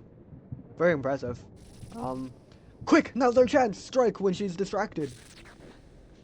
After a brief pause, she smiles again. But there'll be no happy ending for me. Damn. I mean, I said that earlier, but now she's saying it herself as well. You probably heard that. After she died, I starred in a few movies with other directors. Okay. But they all went south. Not because they weren't commercially successful or popular, but because I couldn't shake that feeling of disgust. I'd never felt that playing CO7. Why are we disgusted? I mean, Noir said that Kexin got so immersed in CO7's role though, so I don't know. The cameras, the boom mics, the spotlights, the sight of them made me want to throw up, scream, do anything to run away from it all. Eventually, I retired from acting. But that sense of disgust never left me. It haunted me wherever I went, whatever I did. I mean, at least she still has a necklace with a star, right? Right, guys? I kept asking myself, why is this happening to me? Why can't I just act? Why? Day and night, I wrestled with these questions. Until one day, I found the answer. Uh-huh. Her gaze burns with intensity, and yet it carries a bone-chilling coldness. It is fixed firmly upon Noir. It all began with a dire mistake. One that needs to be corrected. What? Why is the music picking up? Oh! Silver needles streak through the air in a sudden downpour. Miss Noah, get back! Get back, Miss Noir. It's time to fight. Balance mode. Okay. Oh, it'll be raised. Oh, perfect. Perfect. Liang Yue can be a bit higher level. Perfect. Oh, and my side cubes. Oh, how convenient. How convenient. I wasn't wrong about you after Oh. all. Oh? Oh, this is cool. What? All our That's not cool. choices have led up to this moment. But not all of those choices were made willingly. No. Some of us had no choice but to fight over scraps in the dark corners of society. This time, though, it is my choice. My own will. And I'm fortunate to have you playing opposite me. I can see it in your eyes. You're not playing the role of a hero or an officer. You're yourself, and nothing less. What about you? Is playing the role of a murderous villain really what you want? Well, no one's died yet, so technically they're not murderous, right? The answer to that is yours to find out, Night Vigil.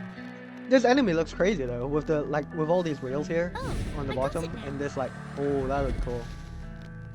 Well, Reunion of the Free Swallows? You're going down. Holding focus. Right. You still frame strategically. Wait. Okay. How do I do that though? Ooh, I get free Moxie from Liang Yue's insight. That's helpful. And I have 4, so I'll be 1 Moxie off of getting Liang Yue's ult in the second round, right? Damn, that sucks. Oh well, too bad. Let's just do some stuff. I'll be so honest, I've never used Fatutu before, so if I start pulling off the worst plays on Fatutu, my bad. Do you have a little faith in me, Master?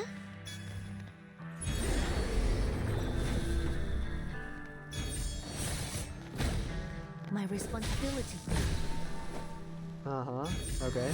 How is Blood gaining Moxie when I attack them? That sucks. Stay back, I say. Bro's gaining so much Moxie. Oh, okay. Why Liang Yue? Don't leave your friends stranded. Their lives are in your hands. Okay. What's this?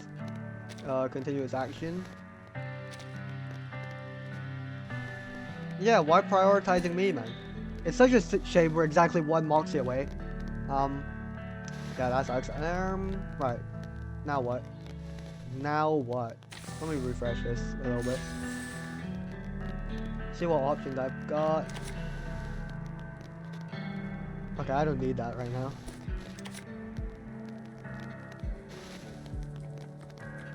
Oh, would that dispel the focus? That would be funny if it did.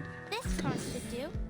Right, and then let's buff Liang Yue again maybe. Actually, I forgot. Should I be applying it on Liang Yue? Well, I'll try it on Anjanala this time for no reason. Please lend me your power. Well, I would love for Changliang to lend me their power, but we're so slow at generating Moxie, so sorry. Okay, no, we still have the focus mark on us. You won't get away. I don't know how I'm supposed to do still frame though. To dodge this attack. Hopefully we can just stun it though. It doesn't have control resistance, I think, so. Oh. Okay, well. Bro lost a lot of health. Sorry, Liang Yue. I don't know how to... Oh. Oh, what? Stop. They cloned Liang Yue. Oh, another addition to my collection. Soon, you'll all be tucked away in my film reel. Oh, so this is still frame. Right, I thought we had to do something to get still frame, but then, yeah. Well, what am I supposed to do with this ult then? It's just gonna be an Anjanala ult, in that case. Well, that sucks. Yeah, I don't know. I guess I'll do something with Flutter Page, maybe. Oh, look, here's I'll just another use one. this buff for absolutely no reason. Actually, that might be stupid. 1 target attack. And then, I guess mass attack, why not? What I'm good at. And another attack, I guess. Just another ally, Master. It's out with you. Okay. Well, the still frame has so little health. What was that? I've been waiting for this. Phase 2? Get the camera rolling, Noir. At last I'll get the ending I always wanted. Okay, I just realized. Wasn't Noir supposed to be recording a flippin' scene during this festival? I guess we'll just never get that. We'll have to wait for the next Dushuo festival, I guess. Thanks to Casing. Looks like there's no stopping you. Yes, there is. Let's In stop that them. case, I'll make you stop. These sheets are my wings. Well, it sucks that we'll never get to see Liang Yue's ult, because she got still framed. Oh! Sweet dreams. Why are we focusing on Flutter Page? Don't do that. That sucks.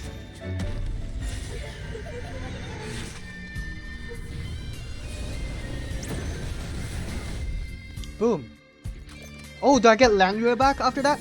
No, I just used my ult. Oh, that sucks. I didn't know that would happen. Maybe I should have researched that. Oh, I really like the glitchy effect. It's really good. I got this. I can do it. Just another shift.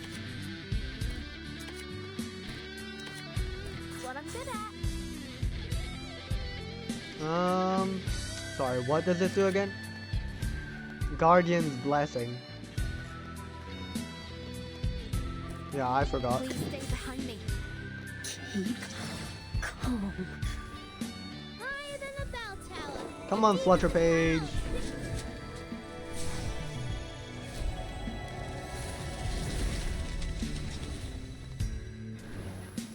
Laundry time. Amazing. These are my wings.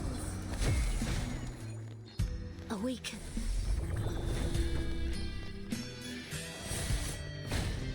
You won't get away. Ooh.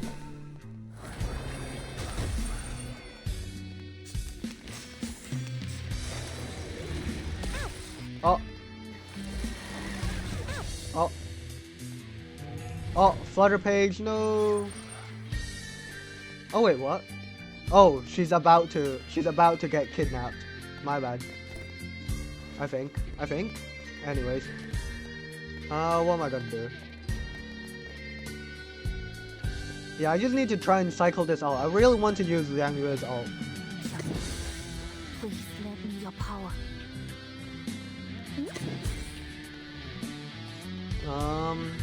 1, 2, 3, 4, 5. Please stay behind me. And then we can re-trigger our channeling. Be careful. Oh wait, but the boss is gonna die. Oh, that sucks. I really hope the boss doesn't die. Oh, I think it might barely live. Allow me. Oh, it's not. It's not gonna live. What am I talking about?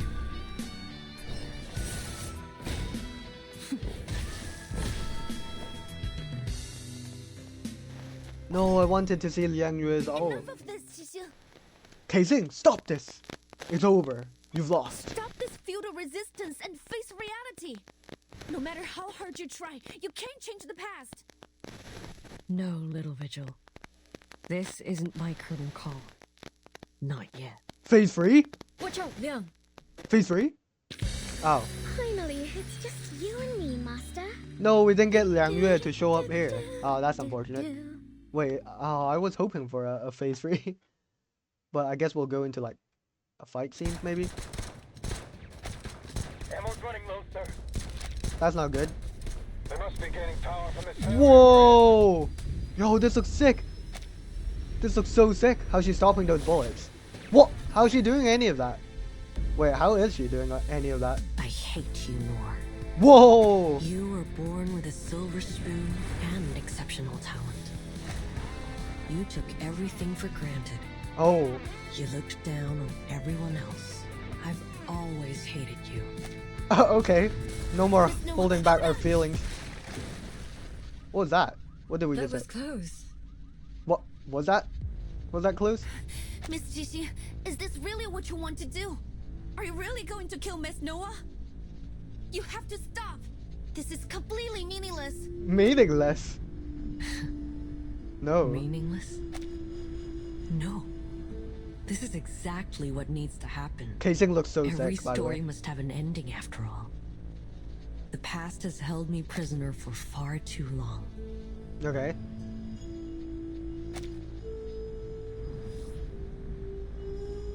She looks really menacing. Especially with that need vortex an behind her. ending, a conclusion, so I can finally leave it behind me. Only then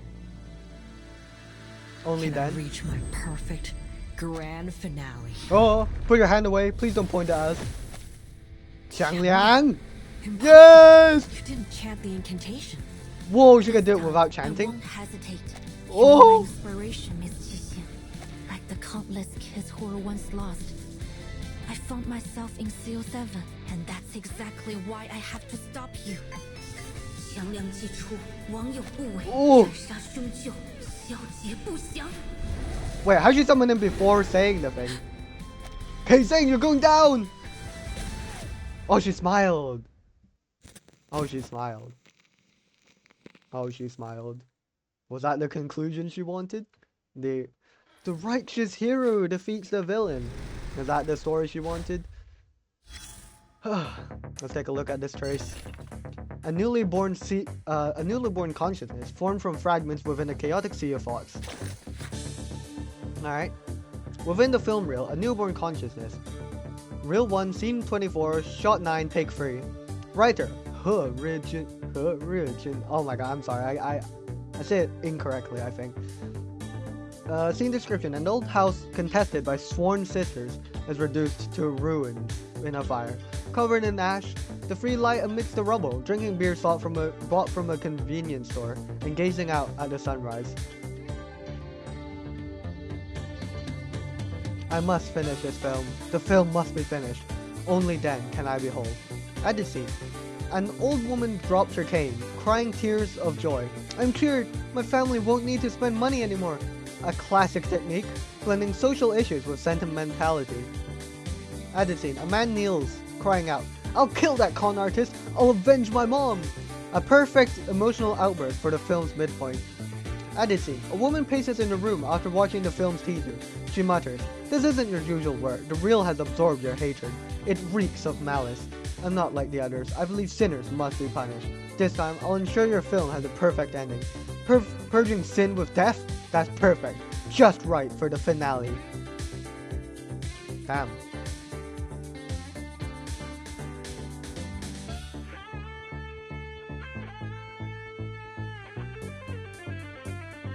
Alright. I think that was a kind of tracing some events that happened throughout the story. So that's pretty awesome. Alright, let's move on to part 20. Until the light fades. Are we gonna see Kaysing taken down by Changliang here? Oh, the thunder. Oh. Okay, Liang Yue. A brilliant flash splits the darkened sky in two, and a thunderous roar scatters the shadows. All fear and unease are forgotten in an instant. Every head turns to the place where the lightning struck to see a colossal beast standing in solemn majesty. The crowd falls silent. Then a single young voice cries out. Mommy, look! It's Changliang! Yes, it is. The child raises a lantern excitedly. It's just like the painting on my lantern! Not quite. The paper-crafted beast bears little resemblance to the mighty guardian towering in the distance. Yeah. Yet something in its stern, round-eyed face carries something of its righteous spirit. As the crowd shifts their gaze between the small paper lanterns and the guardian, their voices finally return. You're right. It's the legendary Sindao beast. Look, it has the tail of a snake and the head of a tiger, just like the illustrations. For real. Has the legendary Changliang come to save us? Does that mean that girl is this Zhangzi? Yes. What are you two yapping about? Xiandao Beast? Zhengzhi? Those are just fairy tales. Didn't Mr. Zhou say this was all part of a film shoot? They did say that, but I don't think there are any cameras rolling right now. That's right. I told you this was all for a movie. Why don't you guys believe me? Oh, come on. You're always full of hot air. That said, there's no way this is real. It must just be some fancy special effects. So, I'll believe you this once. This once. All those things were fake? Oh, I almost freaked out when those ghosts came out. Costumes and makeup were so real looking. Yeah, so real looking. Am I glad I came to Chinatown? This parade's been insane. I gotta take more photos. Oh yeah, and there's still an arcane barrier around this place. That's funny. The fear that once filled their hearts gradually fades. Those who understand the truth exchange knowing smiles. Wow, that's Changliang, huh? Looks totally awesome. Totally awesome I heard indeed. that a descendant of the 12th Zhengzi joined the Features Bureau, but this is the first time I've ever seen Changliang in action. Nice, man. Oh, looks like they got that actor lady under control. Amazing. Now all we need to do is grab that cursed film reel and break the barrier. And the victims will be sane again. Loggerhead! It'll be happily ever after for everyone. Loggerhead, you jinxed it! You can't say stuff like that, Loggerhead. Not until it's over. Before she can finish speaking, her optimistic prediction is ruthlessly overturned. Oh, what happened? What boy? This again?乜鬼?乜鬼啊? Come on, what's happening? What's going on? Didn't they finish the job? Is the behind the scenes manipulator showing themselves? An anomaly even greater than the last crashes down upon them. Startled cries rise from the crowd. Uh-oh. Look. What are we looking at? iPhone. Something's wrong with it. Oh, this thing, the sign. Yeah, something does seem to be wrong with it. Something is very wrong indeed. What was assumed to be a mere optical distortion is now starting to seep into tangible reality. It is undeniably interfering with the physical world. Is that archway melting? That's not good. It kinda looks like a burning piece of film. Uh-oh. They look at each other, finding the same alarm in each other's faces. Wait, the barrier was created by that spooky film reel, right? Then this means it's falling apart. We need to get out of here. Oh, the barrier is falling apart. Okay. Get everyone away from the edges of the barrier. The further they are from those twisting buildings, the better. Understood. But what the hell is going on? I thought you had the target locked down. We do. But clearly this isn't over yet. Damn it. Miss Latham, anything you can do? Wait, so we defeated Casing and now the barrier is falling apart, I guess? What can we do? Yes, sir, but I'll need a few of your men. I can use the containment incantation they taught me at work. But I don't think it'll hold for long. That's not good. Just do your best. In the meantime, we'll eliminate the problem at the source. Alright. Elden's furious gaze lands on Casing. Alright, Qixing. Whatever you're doing with the reel, stop it now! Or I'll make you stop it! Oh, he sounds very mad. I'm not doing anything. Oh, what's this like? What's this? It's like ink all over her face or something.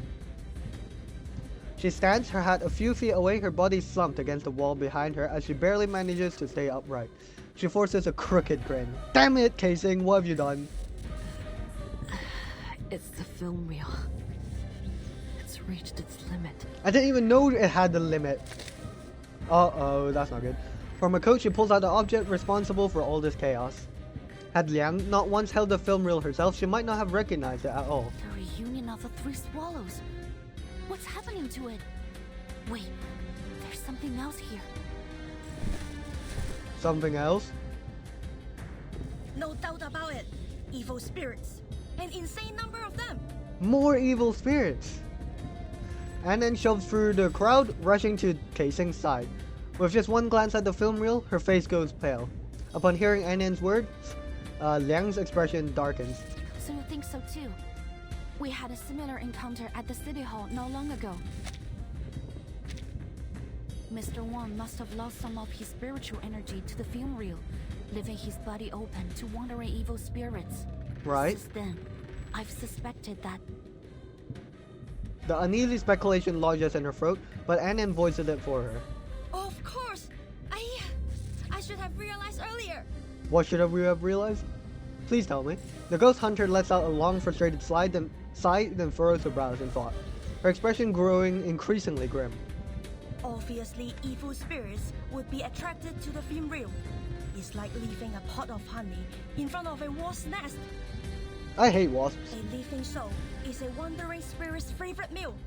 So with the number of souls scattered in the film reel, it's like a total feast. That ain't good. All that evil spiritual energy must have the film reel bursting at the seams. And then scans her surroundings, alarm in her eyes. The collapse is approaching fast. It's as if reality itself is about to be swallowed whole. Yet neither Liang nor Annen can see a single wandering or evil spirit. A sudden realization strikes Liang. Her gaze snaps to Casing. But upon seeing her, her eyes widen in shock. What's happened? Miss Xixi, What? your hand. She's getting glitchy as well. I must admit. What must you admit? Deep, jagged cracks have spread across the entire film reel and climbed up Casing's hand and arm like sinister veins. That's not good. The film reel isn't the only thing at its limit. I can't hold on much longer. Uh-oh. The vessel containing Qiang Liang, strapped around Liang's waist, starts to shudder. To Qiang Liang, the malevolent energy emanating from Casing must be eradicated. What does that mean? A thought flashes through Liang's mind. It's time to die, Could it Casing. be that the film reel has been out of control since the beginning? Maybe, and Casing's just tanking it. She's trying to control it. Like she was holding on, like just resisting it somehow or something. I don't know. That depends on how you define the beginning. Uh-oh, her hand was really glitchy. Even though Casing avoids answering, Liang knows she's right. Scattered pieces of the puzzle find their place, and finally the picture begins to form a whole. Please inspire me. I mean, earlier we had a trace saying someone had a... Wait a second. We had the previous trace talking about like, I think like Jun's like script. She's like writing a script and she's like adding scenes in, and that's like stuff we've seen previously before in the story.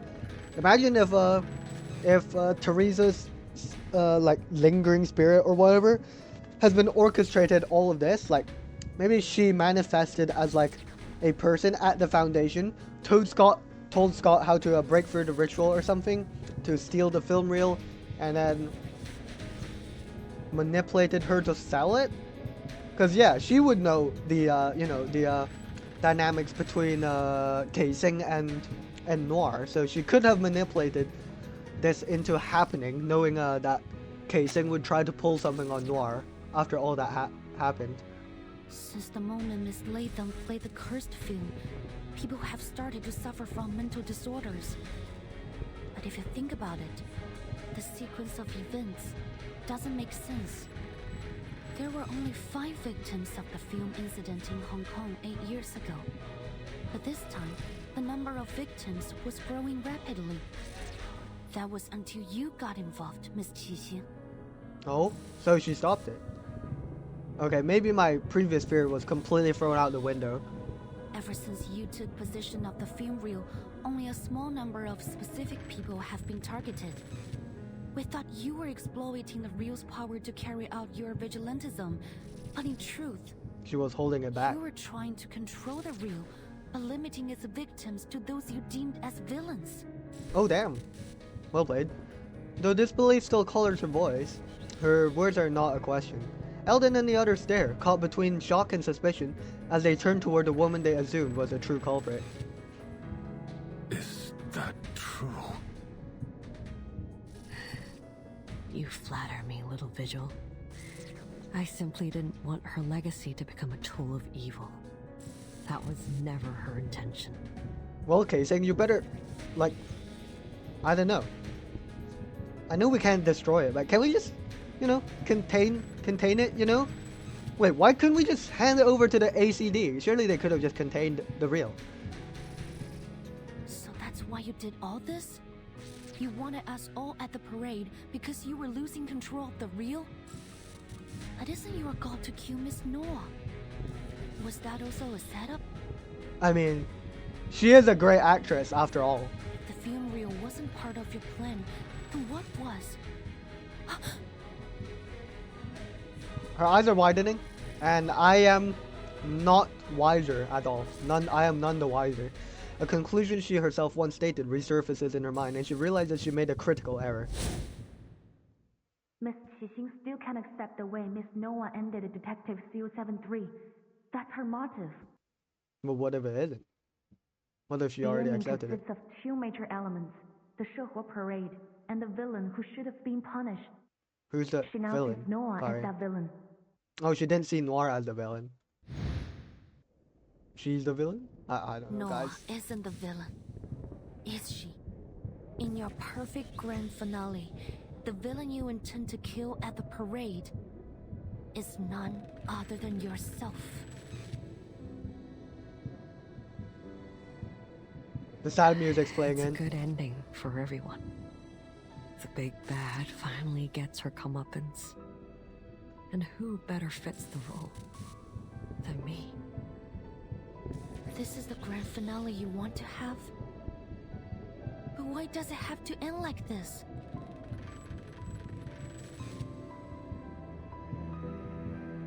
Because this is the way it has to be. I mean, maybe, you know what? Noir said she wasn't gonna, you know, do what she pulled with Detective CO7's Freeze ending. She said she wasn't gonna pull that again, but maybe she should, you know, and stop this from happening.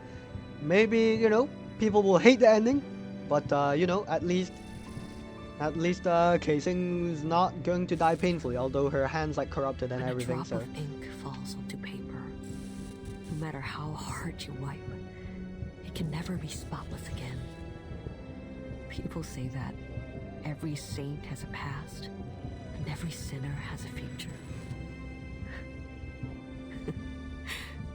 What garbage. Some mistakes can never be forgiven. What happened to He Rijun was an accident. You shouldn't blame yourself for her death. It wasn't your fault. well, well, maybe it's both Noir and Casing's faults, maybe just slightly, you know. Oh no, why is it burning? It was my stubbornness, my selfishness. That No, why is pushed it my burning dear away? friend, who really, truly cared for me, toward the cliff. How can someone like me carry the title of CO7? I don't deserve to stand in the spotlight ever again. Punishing those equally despicable pieces of scum made me feel better for a while, but it didn't last. That sickening feeling inside, that disgust in myself, it wouldn't stop. I looked everywhere for a way to heal it. But then I realized that the biggest piece of scum was me.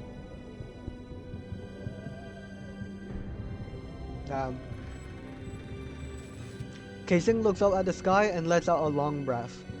For the first time, her expression softens, as if she's finally released a burden, and within her eyes, something new flickers. Hope. The answer was so simple. I can hardly believe it took me so long to see it. And now, it's time to put an end to this nauseating nightmare. Don't do it. Liang cannot understand it. No, you're being too harsh on yourself. He Rijun doesn't blame you. I'm certain of it.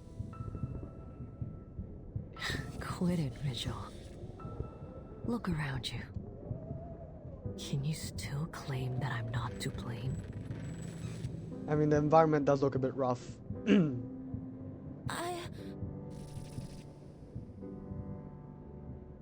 Well, I can. And let me tell you, Teresa was much stronger than you say she was. Okay. Liang turns to see Poitier helping Noir back into her wheelchair. Yes, Teresa would cry often, but that made her no less determined of an artist. And before long she'd be at my door saying, I made some edits. Take a look. You know that's what she was like. Do you seriously think she gave up dreams, her life, just because of a few harsh words? No, I could never have a coward like that as a partner.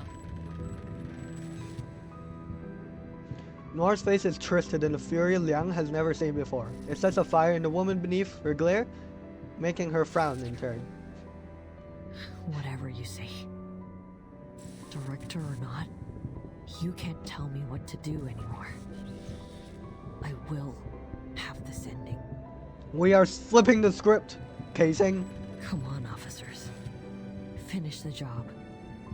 I'd do it myself if I had the strength. Her voice is unwavering. I've learned a lot these past years. If you want to save this city, you'll have to kill me. Those spirits will disappear, and everything will be back to normal. Or we somehow contain the cursed film reel and bring you to a hospital. A perfect grand finale, isn't it? So what are you waiting for? So it's come to this, has it? Eldon swears under his breath as he reaches for the gun at his waist. Casing watches on, seemingly pleased. Wait, sir. Is he actually gonna do it? Lightning shoots through Liang's body. Her feet, once nailed to the ground, suddenly feels weightless.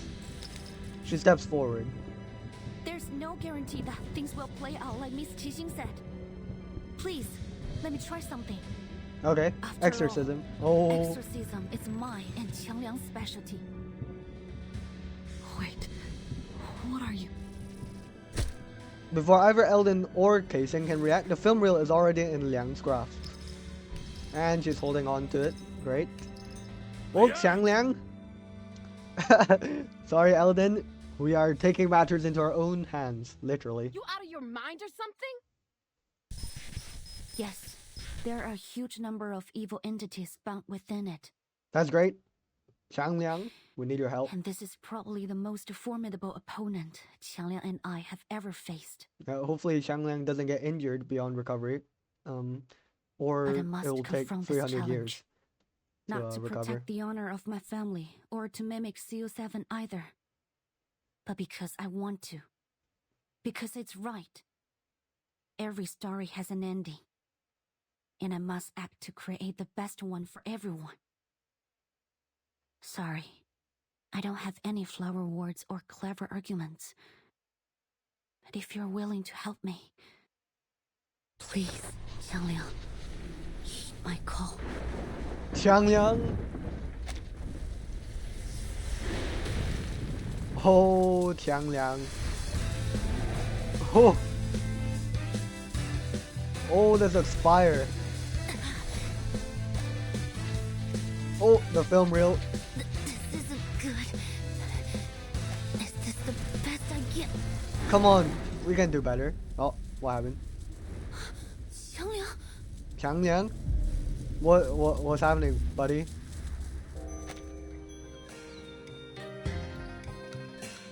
Oh?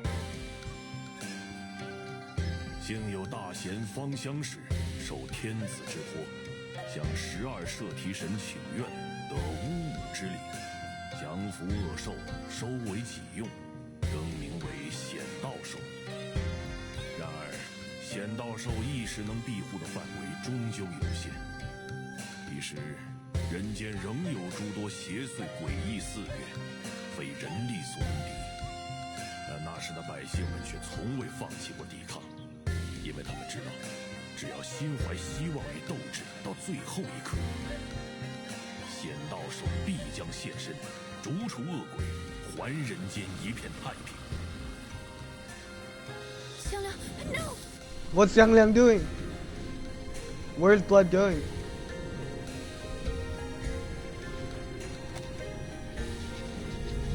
Whoa, he ate the reel! Qiang Liang, what are you doing?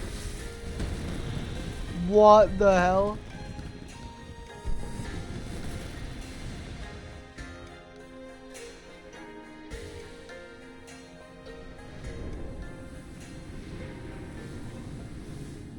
Oh wow. And then we hear the cold wind.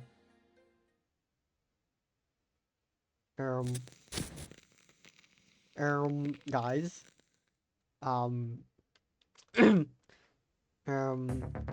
Qiang Liang seems to have this disappeared into fireworks. Well, that's not good, innit? That's not great. Okay, if like a, you know, like a 1,000-year-old beast dies doing this, that's crazy. Yeah, let's look at part 21, rescreen. But you'll always love the story, for it remains there unchanged. Oh my god. This is gonna be the last part we do, by the way. And oh my god, we have 2.5 hours in, damn. Oh my god. But yeah, we will be skipping 22, simply because, yeah, I hear it's got spoilers in it. But I mean, we're basically in the aftermath here anyway, so I don't think I'll be missing much. The storm clouds gradually disperse, and sunlight streams into the ward. In the corner, the television broadcasts a news report. Last night, the Chinatown Shuhu Parade drew hundreds as tourists and locals gathered for the Eastern spectacle. These photos, shared by an enthusiastic tourist, show the enormous holographic images that were created on site, using arcane skills to present a stunning performance of the Chinese folktale Zhang Liang's exorcism. The event has been deemed a well-organized success, with many promising to attend again next year.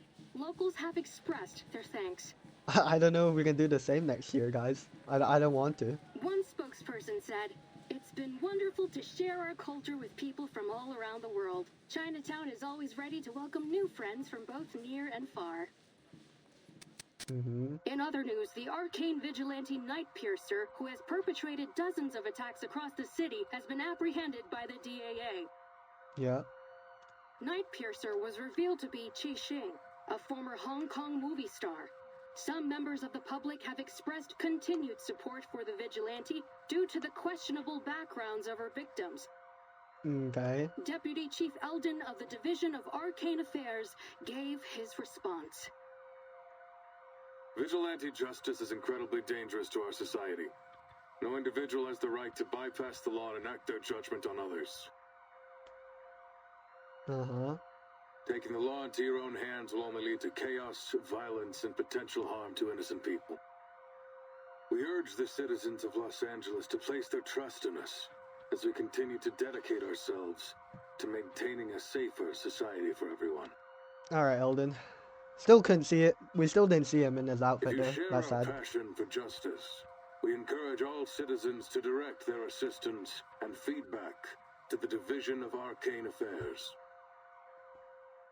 The LAPD has just announced a plan to add a number of positions for Arcane Affairs officers in the coming year to address the DAA's staffing shortage. Okay. The St. Pavlov Foundation's Vigils Bureau training program is also set to begin in the coming months. To apply, please dial... And it switched off. Hearing this news, the woman hops up joyfully and turns to the man sitting out in bed. Oh, is this Mr. Wong, Mr. Eric Wong and his wife? Hey! Oh, it is. Herring Arcane Affairs officers! Hasn't it always been your dream to don the uniform? Looks like they accept all the applicants too. Why don't you give it a shot when you are better? Knock it off. I've been a green crosser for 20 years. There's no way I could be a cop. Right? It's funny they still call him Enraged Man, but good to see you doing alright, Eric Wong. He waves off his wife, but as he does so, he turns to the man beside him with a nervous look on his face, expecting the idea to get shot now. But the reaction he gets is unexpected. What are you staring at me for? If you want to do it, just do it. I'm sure the neighborhood will be glad to see you wearing the badge. Besides, Damn. Okay, Mr. Chow. I spent some time with the officers at the parade.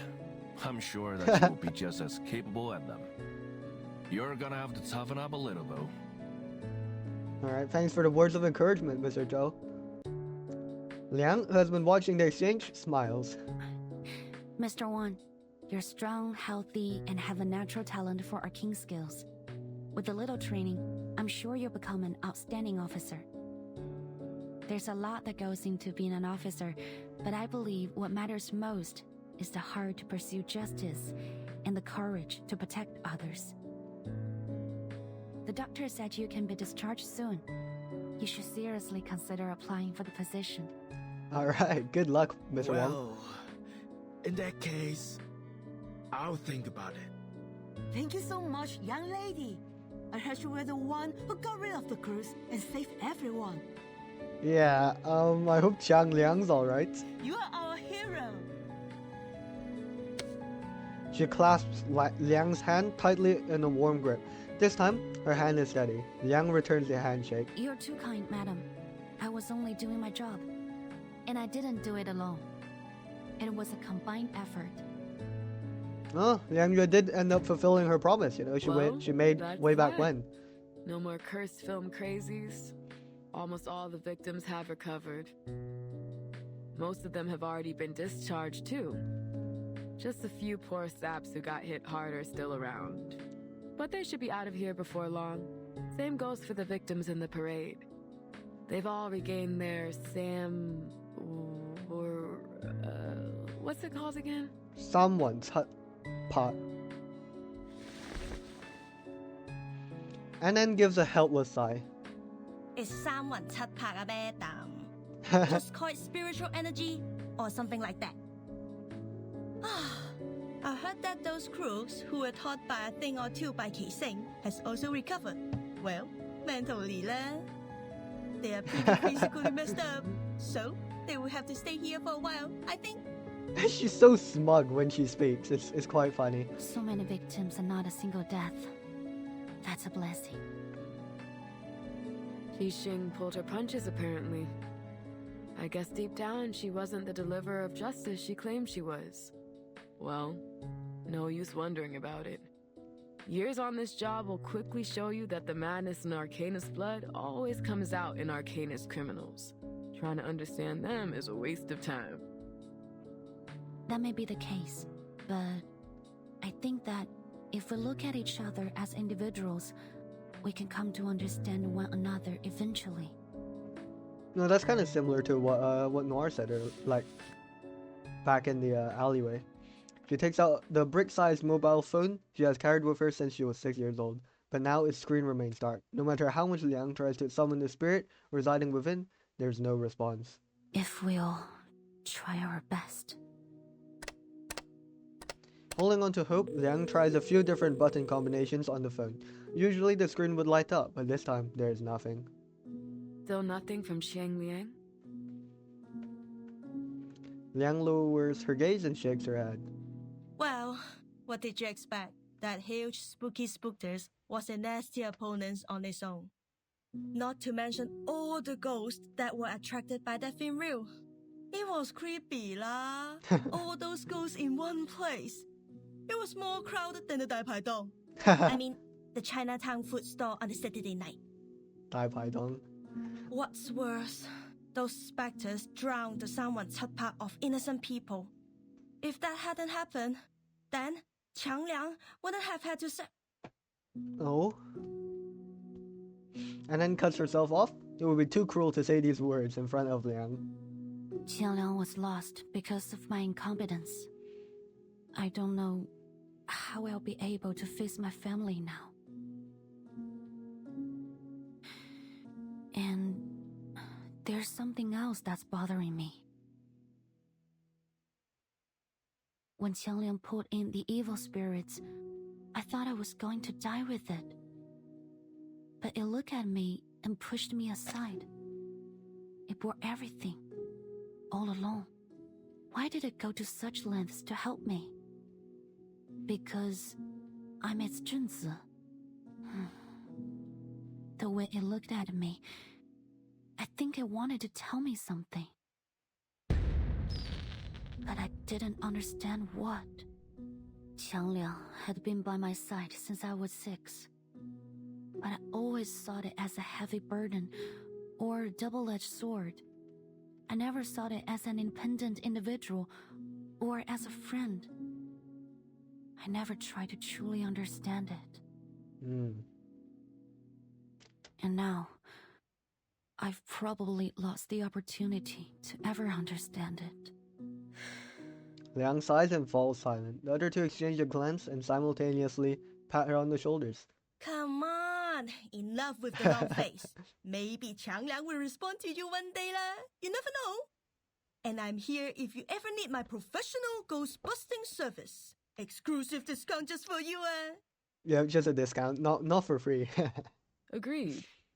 Isn't it a literal legendary beast that's existed for ages? No way it bit the dust just like that. I sure hope not, because otherwise our family will be really, really unhappy. I bet it's recharging in its lair or something. Then it'll come back when it's full of juice again. Yep, in 500 years.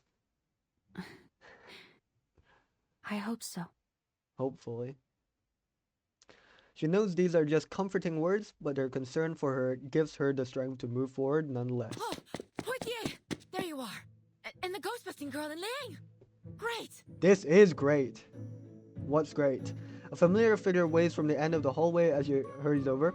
Noticing Liang's slightly surprised expression, she slows her steps. Sorry. I mean, Officer Liang. But if you don't mind... What news do you have to share? Of course I don't. Just call me Liang. Despite her swift response, Liang still feels a bit surprised when she sees the officer extend her hand toward her. Where are my manners? Name's Jenny Carter. Just Jenny's fine. Unlike your instructor, I don't try to hide my appreciation of people. Well, at least we finally know her name. I gotta say, you've done an awesome job. Folks at the department have all been talking about it. We're proud of you. Please tell me there's some way to postpone the end of your field training. Oh, they're trying to extend her field training. This is the second hand Liang has shaken today. Thank you.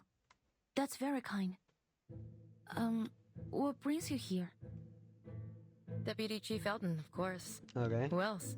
What Foundation news? staff have arrived. They're gonna take over Qixing's interrogation and everything.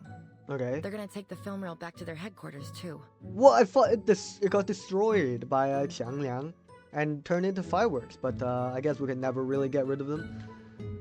But yeah, the Foundation's staff sure took their sweet time showing up here. But your request has been approved. We can watch Reunion of the Three Swallows before they take it away. Oh, we can actually watch it. I thought that would like kill everyone, but I guess we exercise it, so it's okay, maybe? Okay, back at the DAA. For crying out loud, the DAA is in a movie theater. Where'd all these people come from? Eldon scans the group before him. My apologies, sir. I invited them. This may be the only chance for Teresa's last work to be shown to the public. I want as many people to see it as possible. Every filmmaker wants their work to be shown to the world. I appreciate your understanding. Before Eldon can respond, Annan cuts in. Come on, sir. It's no big deal. Everyone here knows what really happened. We just want to know what the film's about. Let's see it. Yeah. Didn't you see something on TV about assistance and feedback? Whoa. You'd be going back on your word if you ignored it now. A pretty nice impression, Mr. Joe. Hey, don't you go talking circles around me again. He's smiling though. Even in this harmonious scene, the two men can't help but bicker. Poitier rolls her eyes. Luckily, the two are quickly interrupted by a woman in a Foundation uniform. No need to worry, Deputy Chief Eldon. Yeah, I still don't get how they're literally supposed to see out of that mask. After thorough examination, we've determined that the film reel no longer possesses the ability to twist reality. Perfect. It was our negligence that allowed the film to be taken in the first place. So, as Mr. Joe said, the people deserve to know the truth. Great. Besides, every viewer is required to sign this confidentiality agreement before entering the screening room. Oh, great. All right, everyone, please hurry. The movie starts in 15 minutes. How long is the movie? I know it's a proof of concept. No way I'm missing this! Give me a pen! Annan heads over to the desk, and the DAA officers and Chinatown private detectives follow suit. Liang and Noir, on the other hand, hang back. They already signed the confidentiality agreement. After all, they're the ones who drafted it. You have my thanks, Vigil. If it weren't for you, I doubt Ah Sing and I would have had this chance to watch our good friend's swan song. I also have to thank you for helping me stop Ah Sing and for helping me keep my promise. No problem, Noir. Your promise? Nora pats her hands on her thighs. Yes, I swore on these two legs. In the past, all I cared about was making the best film. I saw everyone, even my actors and writers, as tools to reach that goal. But I was wrong. There's no such thing as a best film, only a better film. And to make a better film, I need a team around me.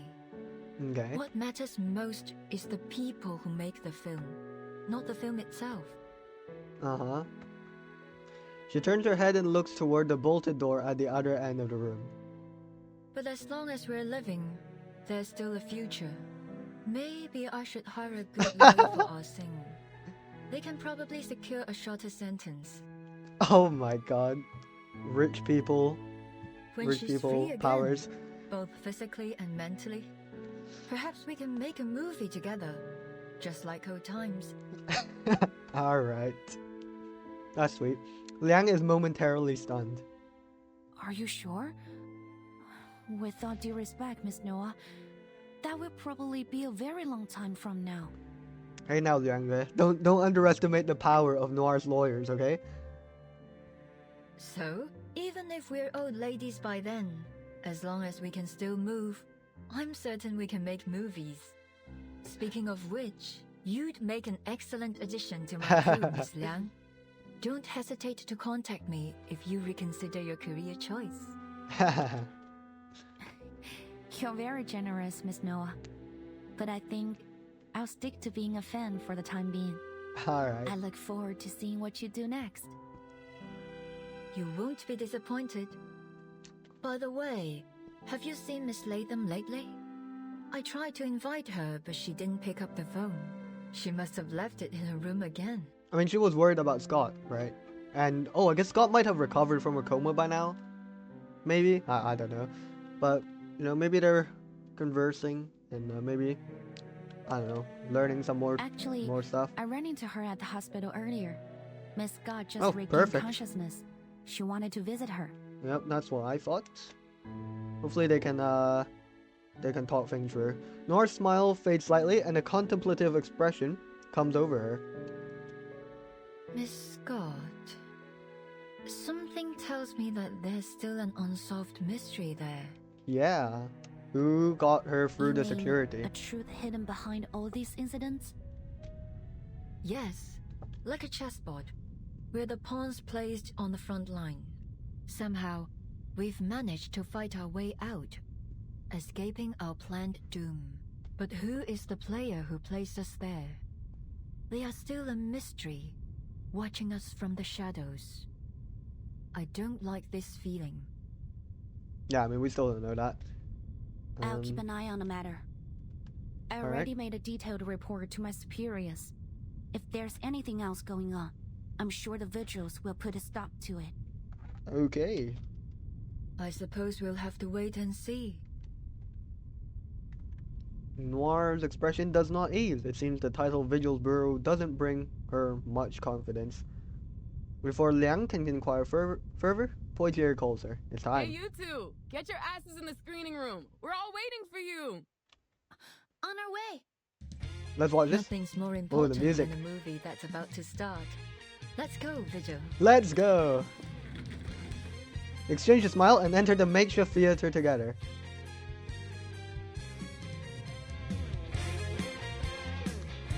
Cast. Oh, that's cool. We've got like end credits rolling through the characters. Oh, that's cool.